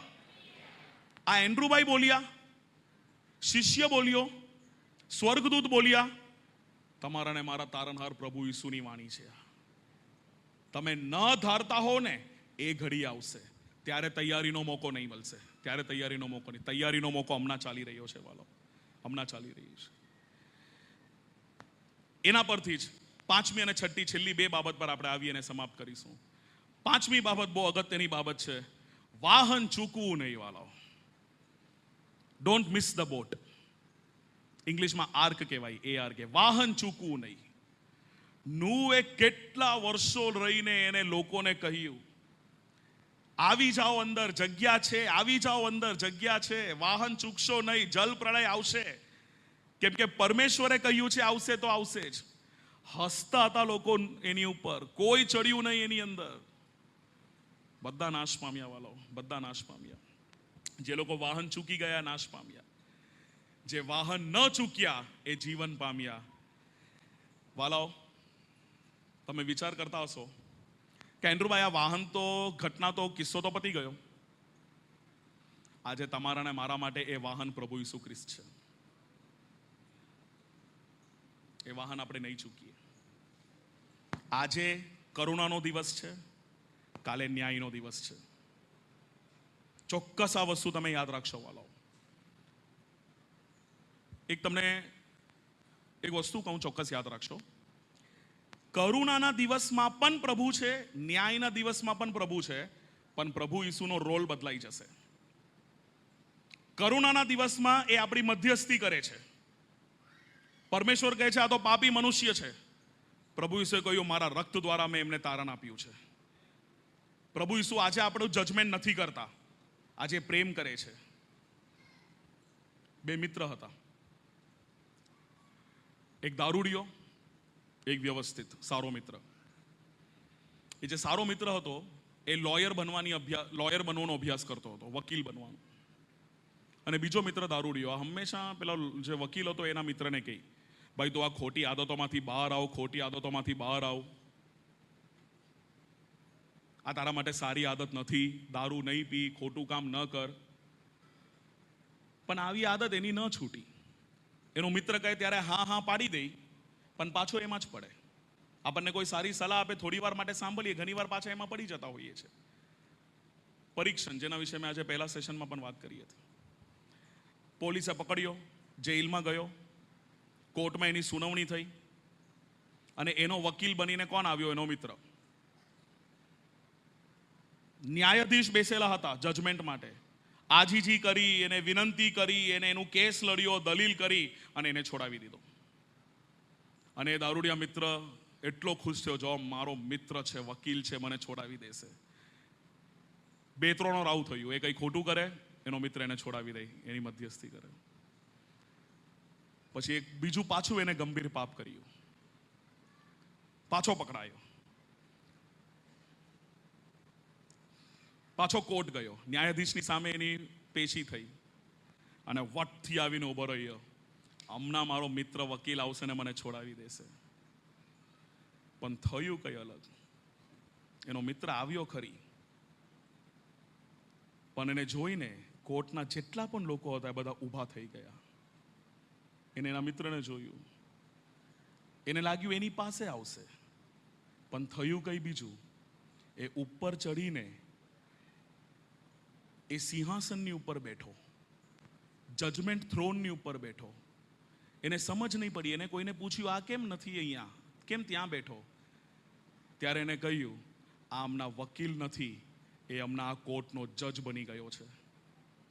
એ હમણાં તારી મધ્યસ્થી નહીં કરશે, તારું ન્યાય કરશે. અને ત્યારે એને ન્યાય ફરમાવ્યું, અને ત્યારે એને રિહાઈ મળી નહીં. વાલાઓ, આજે પ્રભુ ઈસુ તમારા ને મારા માટે મધ્યસ્થી કરે છે, પણ કાલે ન્યાય કરવા આવશે.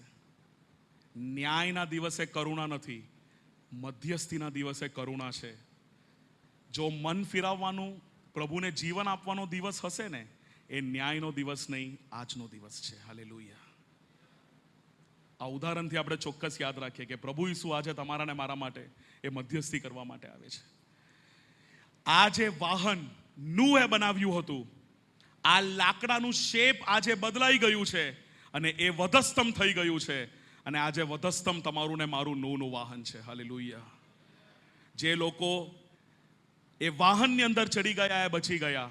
આજે જે લોકો એ વધસ્તંભને ઉંચકી લીધું ને વધસ્તંભને અપનાવી લીધું, એ લોકો બચી ગયા. વાલાઓ, એ લોકો બચી ગયા. એટલે આજના માટે Jesus Christ is our arc. Arc એટલે વાહન. નૂહનું વાહન આજે પણ ઉપસ્થિત છે. એ તમારા ને મારા માટે આ વધસ્તંભ છે. જે પ્રભુ ઈસુના મરણ પહેલા એક શ્રાપનું ચિહ્ન કહેવાતું હતું. વધસ્તંભ એટલે શ્રાપનું ચિહ્ન. કોઈ સારા કાર્ય માટે કશે જતા હોય ને સામે વધસ્તંભ દેખાય એટલે એ લોકો રસ્તો ફેરવી નાખે. જેમ આજે આપણા ઘરની અંદર તમે વિચારો, શોકેસમાં કોઈ ખોપડી મૂકશો તમે? ના, કેમ કે આપણા માટે એ શ્રાપનું કે ડરનું કે એનું ચિહ્ન છે. એના કરતા ગંભીર ચિહ્ન વધસ્તંભનું હતું. પણ જ્યારે તમારા ને મારા પ્રભુ ઈસુ એ વધસ્તંભ પર ચડાવવામાં આવ્યા હતા, વધસ્તંભે એમને નહીં બદલ્યા, પ્રભુ ઈસુએ વધસ્તંભને બદલી નાખ્યા. હાલેલુયા. અને એ શ્રાપનું ચિહ્ન આજે તમારા ને મારા માટે વિજયનું ચિહ્ન બની ગયું છે. અને એ ચિહ્ન આપણે આપણા ગાડીઓમાં અને ઘરોમાં રાખીએ છીએ, કેમ કે આપણા માટે સાઇન ઓફ વિક્ટરી કહેવાય. My Jesus transformed the cross. હું રોમન ઇતિહાસ વાંચતો હતો. રોમન ઇતિહાસની અંદર બહુ ડિટેલમાં હું ગયો છું. ત્યારે મને ખબર પડી પ્રભુ ઈસુને વધસ્તંભમાં ચડાવવાના પહેલા 33,000 ગુનેગારોને વધસ્તંભ પર ચડાવવામાં આવ્યા હતા. એ 33,000 માંથી કોઈની ક્ષમતા ન હતી કે વધસ્તંભનું શ્રાપ બદલે. એ તમારા ને મારા પ્રભુ ઈસુએ બદલી નાખ્યો. હાલેલુયા. Jesus broke the curse of the cross. વધસ્તંભનું જે એક પીડા હતી એ એમને મારી નાખી અને એની ઉપર એમને વિજયવંત એ ઠરાવવામાં આવ્યા. અને એ વધસ્તંભ તમારા ને મારા માટે આજે નું વાહન છે વાલો. આ છે 5મી બાબત. વાહન ચૂકવું નહીં, ના એ દિવસે ના આ દિવસે. છેલ્લી ને આખરી બાબત પર આવીએ, 6ઠ્ઠી બાબત પર. પણ આ 6ઠ્ઠી બાબત પર આવવા પહેલા ચાલો એક આપણે નાનું ક્વિઝ રાખીએ. એક સવાલ પૂછું તમને. રેડી છો? પણ તમે જો સાચો જવાબ આપશો તો મારી પાસે ઇનામ કોઈ નથી આપવા માટે. હા, તમને એક પક્ષી બતાવું, તમારે ગેસ કરવું છે. હાથ ઉપર કરજો કે કયું પક્ષી છે. રેડી? આ કયું પક્ષી છે?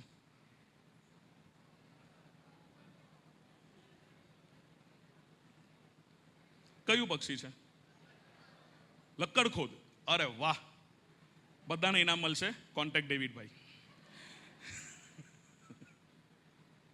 ઇંગ્લિશમાં શું કહેવાય? Any idea? Woodpecker. Yes, perfect. હોય જાવ. વુડપેકર શું કરે? ટક ટક ટક ટક ટક ટક ટક ચાંચ મારે, લાકડું તોડી નાખે. તમે વિચારતો છો એન્ડ્રુભાઈ આ આટલો મસ્ત આપણું નૂના વાહનનું સેશન ચાલે છે, આમાં લક્કડખોદ વચ્ચે ક્યાંથી આવ્યું? 6ઠ્ઠો પોઈન્ટ મારો એ જ છે. એ વસ્તુ ચોક્કસ તમે ધ્યાન રાખજો. અંદરનું લક્કડખોદ એ બહારના તુફાન કરતા વધારે ખતરનાક છે. એક મોટું જહાજ તોડવા માટે તુફાનની જરૂર નથી. અંદર એક લક્કડખોદ હશે ને, એક પાપ, એ આખું વાહન ડૂબાવી શકે છે. સાચી વાત છે? અલંકારિક વસ્તુ છે, તમે સમજી ગયા છો. અંદરનું જે લક્કડખોદ છે ને, એ બહારના તુફાન કરતા વધારે ખતરનાક છે. એક ખલાસી હતો, નાવિક કહીને, સેઇલર. એની એક આદત, ટેલ્સ ઓફ ધ ગ્રીસ કરીને એક પુસ્તક વાંચું. હું પુસ્તક બહુ વાંચું. દિવસના આશરે 2 કલાકની આસપાસ હું પુસ્તક વાંચું. મારા ઘરે એક મોટી લાઇબ્રેરી, મારા ઓફિસમાં પણ એક લાઇબ્રેરી. પુસ્તક વાંચવાનું મને બહુ ગમે. તો tales of the ancient Greece કરીને એક પુસ્તક વાંચતો હતો ને, એમાં એક ખલાસીના વિશે લખવામાં આવ્યું હતું. એક નાવિક, સેઇલર જેને કહેવાય. એની એક ખરી આદત એ છે ને, રહીને મુસાફરી માટે જયા કરે કશે ને કશે. ને એની આદત એવી કે દર મુસાફરી જતી વખતે કોઈ એક પક્ષી કે પ્રાણીને લઈને જાય. કૂતરું લઈ જાય, કોઈ બિલાડી લઈ જાય, કોઈ પોપટ લઈ જાય, કોઈ કબૂતર લઈ જાય. અને પાછી આખી મુસાફરી, એટલે કંપની માટે. અને મુસાફરી પત્યા પછી આવીને એને છોડી પણ દઈ. અને એના મિત્રો એના પર ઘણું હશે, વાહ યાર ખતરનાક આદત છે તારું, કોઈ પણ એક જાનવર લઈને કે પક્ષી લઈને જાય. એક ટ્રીપ માટે નીકળવાનો હતો ને, ત્યારે એને કોઈ પક્ષી ના મળ્યું તો લક્કડખોદ લઈ ગયો. અને એના મિત્રએ કીધું આ ભૂલ નહીં કરતો તું, આ નહીં કર. લક્કડખોદ લઈને નહીં જા, બીજું કંઈ પણ લઈ જા તું, પોપટ લઈ જા, કબૂતર લઈ જા, કંઈ પણ લઈ જા તું, આ નહીં. એ માન્યો જ નહીં. એ કીધું ના, હું તો લઈ જઈશ.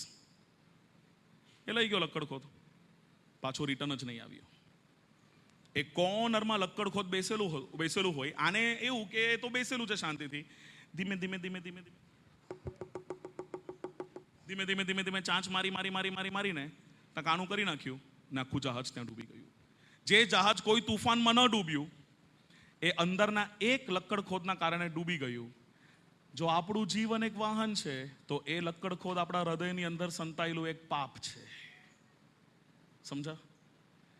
એક પાપ કદાચ આપણા વાહનમાં સંતાયેલું છે, આપણા હૃદયની અંદર. કોઈને નથી ખબર. એ પાપના વિશે પતિના પાપના વિશે પત્ની નથી જાણતી, પત્નીના પાપના વિશે કદાચ પતિ નથી જાણતા, એ બાળકોના પાપના વિશે કદાચ માતા પિતા નથી જાણતા, એક મિત્રના પાપના વિશે કદાચ બીજો મિત્ર નથી જાણતો, કેમ કે આપણા હૃદયના ઊંડાણમાં છે. યરમિયા પ્રબોધકના પુસ્તકમાં 9મા અધ્યાય અને 17મા અધ્યાયની અંદર લખ્યું છે, બધી બુંડાઈઓ હૃદયમાંથી બહાર નીકળે છે. આપણે છે ને કોઈ પણ વ્યક્તિની સામે આપણું પાપ સંતાવી શકીએ. આપણો કેટલો પણ ક્લોઝ વ્યક્તિ હોય, જેની સાથે આપણે દિવસમાં 20 કલાક રહીએ છીએ, એની સામેથી પણ આપણે પાપ છુપાવી શકીએ. We cannot hide anything from the X-ray eyes of Jesus. પ્રભુ ઈસુના નજરથી એ પાપ સંતાતું નથી. અને એ પાપ આપણને એ તારણના વાહનની અંદર જવા માટે અડચણરૂપ બની જતું હોય છે.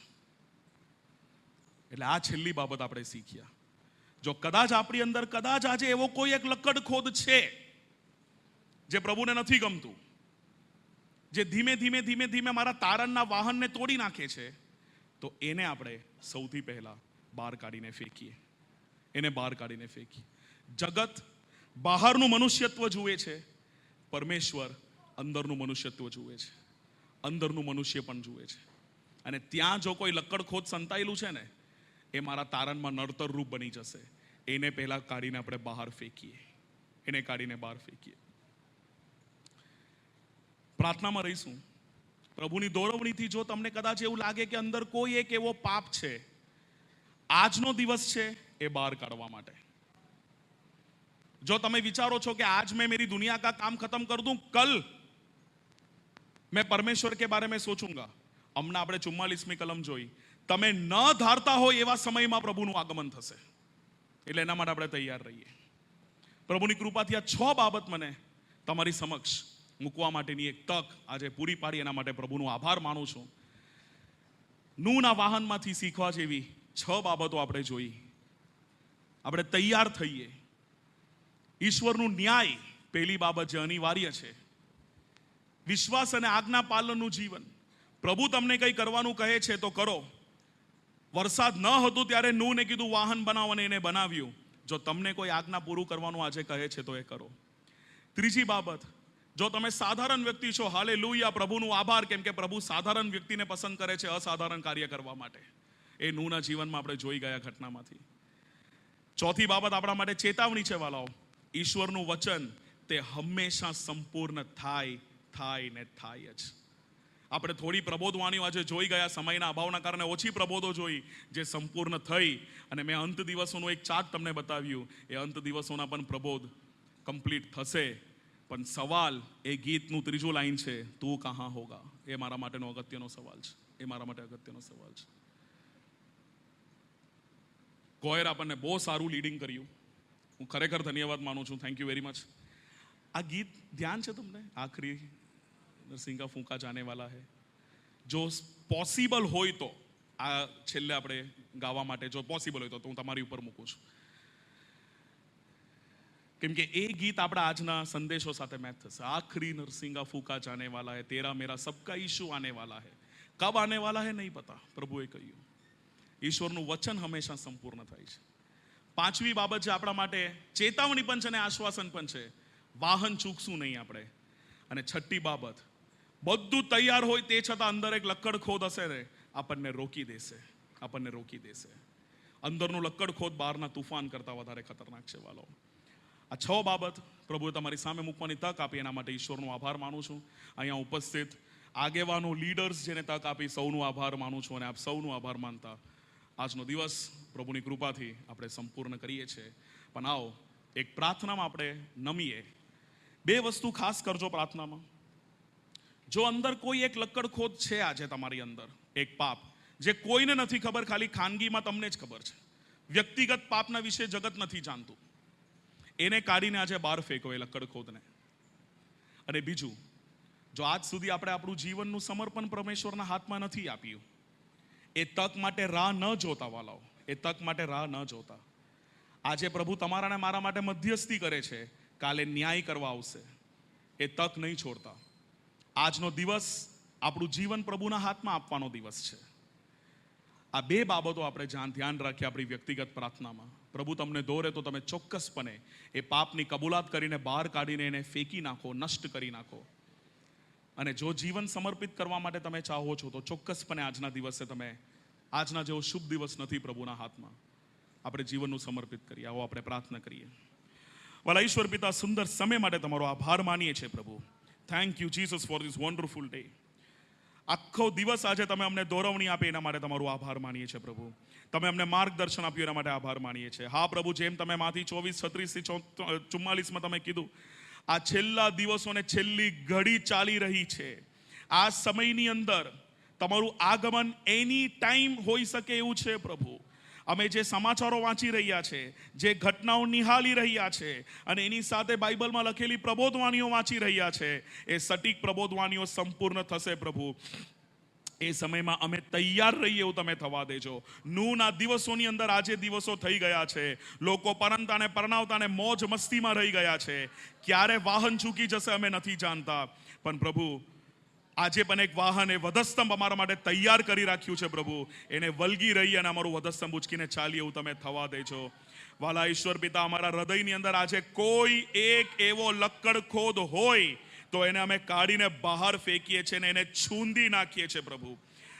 પ્રભુ, તમારા સામર્થ્યવાન નામની અંદર nothing is impossible for the lord. કેવી પણ એક લત હોય, કેવું પણ એક એડિક્શન હોય, કે કેવી પણ એક ટેવ હોય, એને પ્રભુના સામર્થ્યવાન નામમાં અમે એને બહાર કાઢીને એને ફેંકી દઈએ છીએ પ્રભુ. આજે પ્રભુ અમે પ્રાર્થના કરીએ કે અહીંયા ઉપસ્થિત લખાલી ચર્ચની અંદર ઉપસ્થિત જે કોઈ પણ ભાઈ અને બહેન, જે કોઈ પણ નાના મોટા, જે કોઈ પણ જુવાન કે બાળક પોતાનું જીવનનું નિયંત્રણ જો તમારા હાથમાં સોંપે છે પ્રભુ, આજથી તમે અમને એક નવું મનુષ્યપણું આપો પ્રભુ. આજે અમે એક નવા માણસ બનીને પાછા જઈએ એવું તમે થવા દેજો પ્રભુ. તમારા કાર્યના અર્થે વપરાઈએ એવું તમે થવા દેજો પ્રભુ. અમે એક પાત્રવાહક છે, તમે અમારા વાહનને ઉપયોગ કરો પ્રભુ એવું તમે થવા દેજો. જે લોકો પણ પોતાનું જીવન પ્રભુના હાથમાં સમર્પિત કરે છે આજે, જે તારણનું એક મીઠું અનુભવ કરવા જઈ રહ્યા છે આજે, એ લોકોને તમારા હાથોમાં સોંપીએ છીએ પ્રભુ. અમારી કૃપા, તમારી કરુણા એ અમારી ઉપર રહેવા દેજો પ્રભુ. અહીંયાથી જ્યારે અમે બહાર જઈએ એક મજબૂત, હિંમતવાન, તૈયાર ખ્રિસ્તી બનીને અમે બહાર જઈએ એવું તમે થવા દેજો પ્રભુ. તમારા આગમન માટે અમે હંમેશા તૈયાર રહીએ એવું તમે થવા દેજો પ્રભુ. આ બાબતો જે તમે અમને શીખવાડી છે, નૂહના વાહનના બાબતમાંથી 6 બાબતો ઘટનામાંથી તમે શીખવાડી, એના માટે અમે તમારો આભાર માનીએ છીએ પ્રભુ. એ દિવસે લોકો તૈયાર ન હતા અને વાહન ચૂકી ગયું. આજે પણ ઘણા લોકો તૈયાર નથી અને વાહન ચૂકી જશે એવું એક ડર છે પ્રભુ. એ દિવસે નૂહ મોટેથી બૂમ પાડતો હતો, વાહનમાં આવી જાઓ, આવી જાઓ.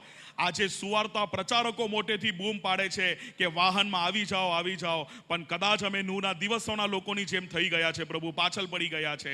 જો એવું હોય તો આજે અમારું હૃદય અમે તમારા હાથોમાં સમર્પિત કરીએ છીએ પ્રભુ. અમને યોગ્ય માર્ગદર્શન આપો પ્રભુ. અમને તમારી પાસે લઈ આવો પ્રભુ. અમારા હૃદયની અંદરની ભૂંડાઈઓ અમે બહાર કાઢીને નાશ કરીએ છીએ. આ પ્રાર્થના પ્રભુ તમે સાંભળો. અહીંયા ઉપસ્થિત દરેક તમારા બાળક બાળકીઓના જીવનની પ્રાર્થના તમે સાંભળો. અમે તૈયાર થઈએ એવું તમે થવા દેજો પ્રભુ. આ વિનંતી અમારા તારણહાર પ્રભુ ઈસુ ખ્રિસ્તના નામમાં માંગીએ છે. સાંભળો ને સ્વીકાર કરો પિતા. આમેન. Thank you. આભાર. હાલેલુયા. કેટલા જણ આશીષિત થયા છે આજ રાત્રે? આપણે બધા જ આશીષિત થયા. આવો આપણા હાથોને ઉઠાવીએ, દેવના આભાર માનીએ સુંદર વચનોને માટે. આવો દરેક જણ આપણા સ્થાન ઉપર ઉભા રહીએ અને જે રીતે આજના વચન આપણને મળ્યું છે, આવો સાથે મળી એક ગીતની અંદર જોડાઈએ અને સાથે મળી દેવને કહીએ કે હા પ્રભુ, હું તૈયાર છું એ દિવસોને માટે. કોઈની સાથે જોડાય અને કહે કે હા પ્રભુ, આ અંતિમ દિવસોની અંદર અમે જીવન જીવી રહ્યા છે.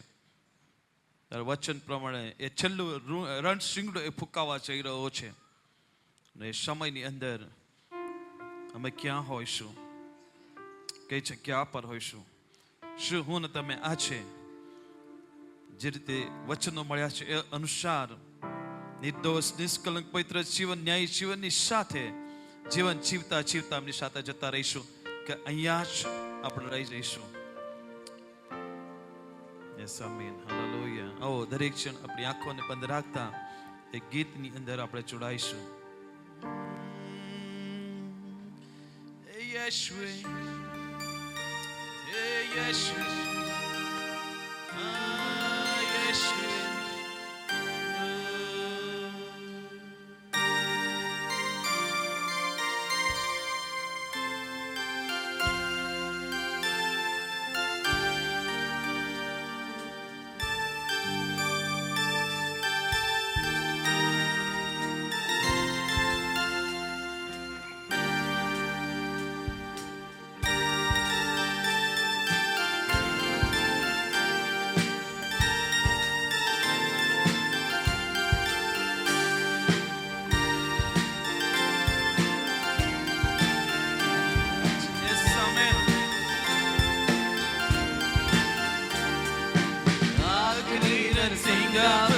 जाने वाला है, तेरा मेरा सबका यीशु आने वाला है.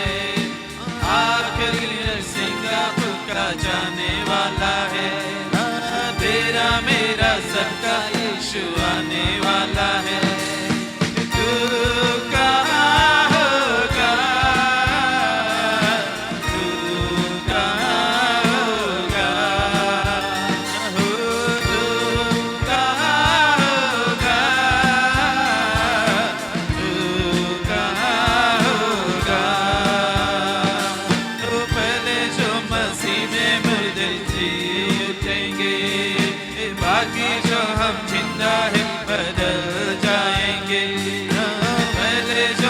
उसी में मृत जी उठेंगे, बाकी जो हम जिंदा है बदल जाएंगे। तू कहाँ होगा, तू कहाँ होगा, ये समय तू कहाँ होगा, तू कहाँ होगा। आखिरी नसीहा फूका जाने वाला है, तेरा मेरा सबका यीशु आने वाला है। आखिरी नसीहा फूका जाने वाला है, तेरा मेरा सबका यीशु आने वाला है। तू कहाँ होगा,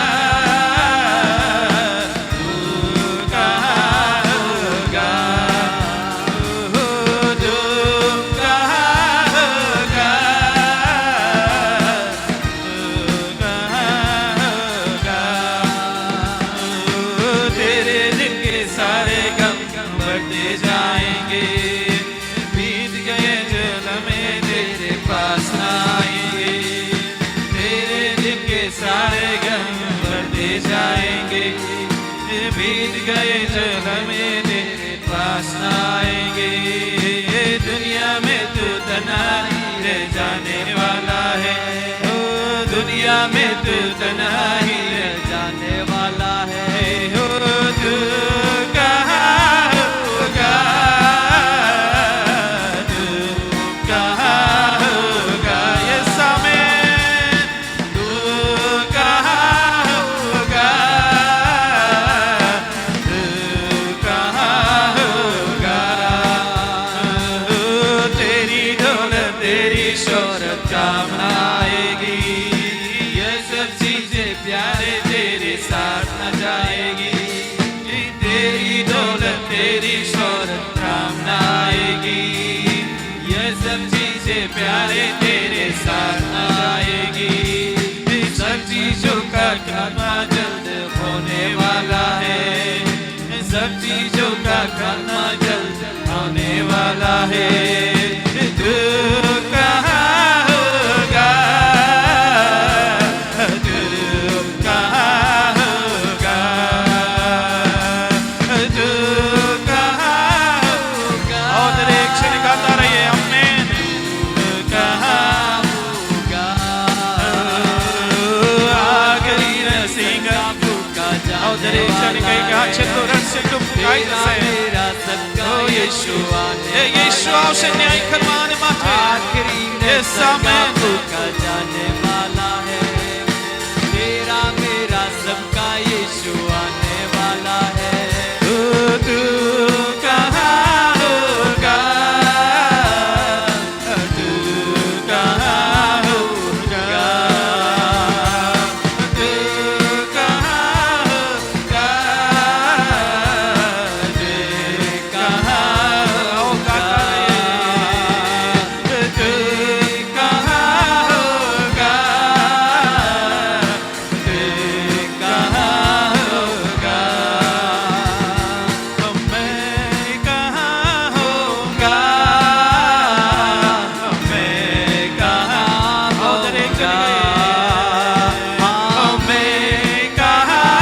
होगा, मैं कहाँ होगा, मैं कहाँ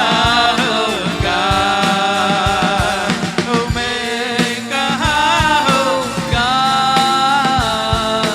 मैं कहाँ होगा,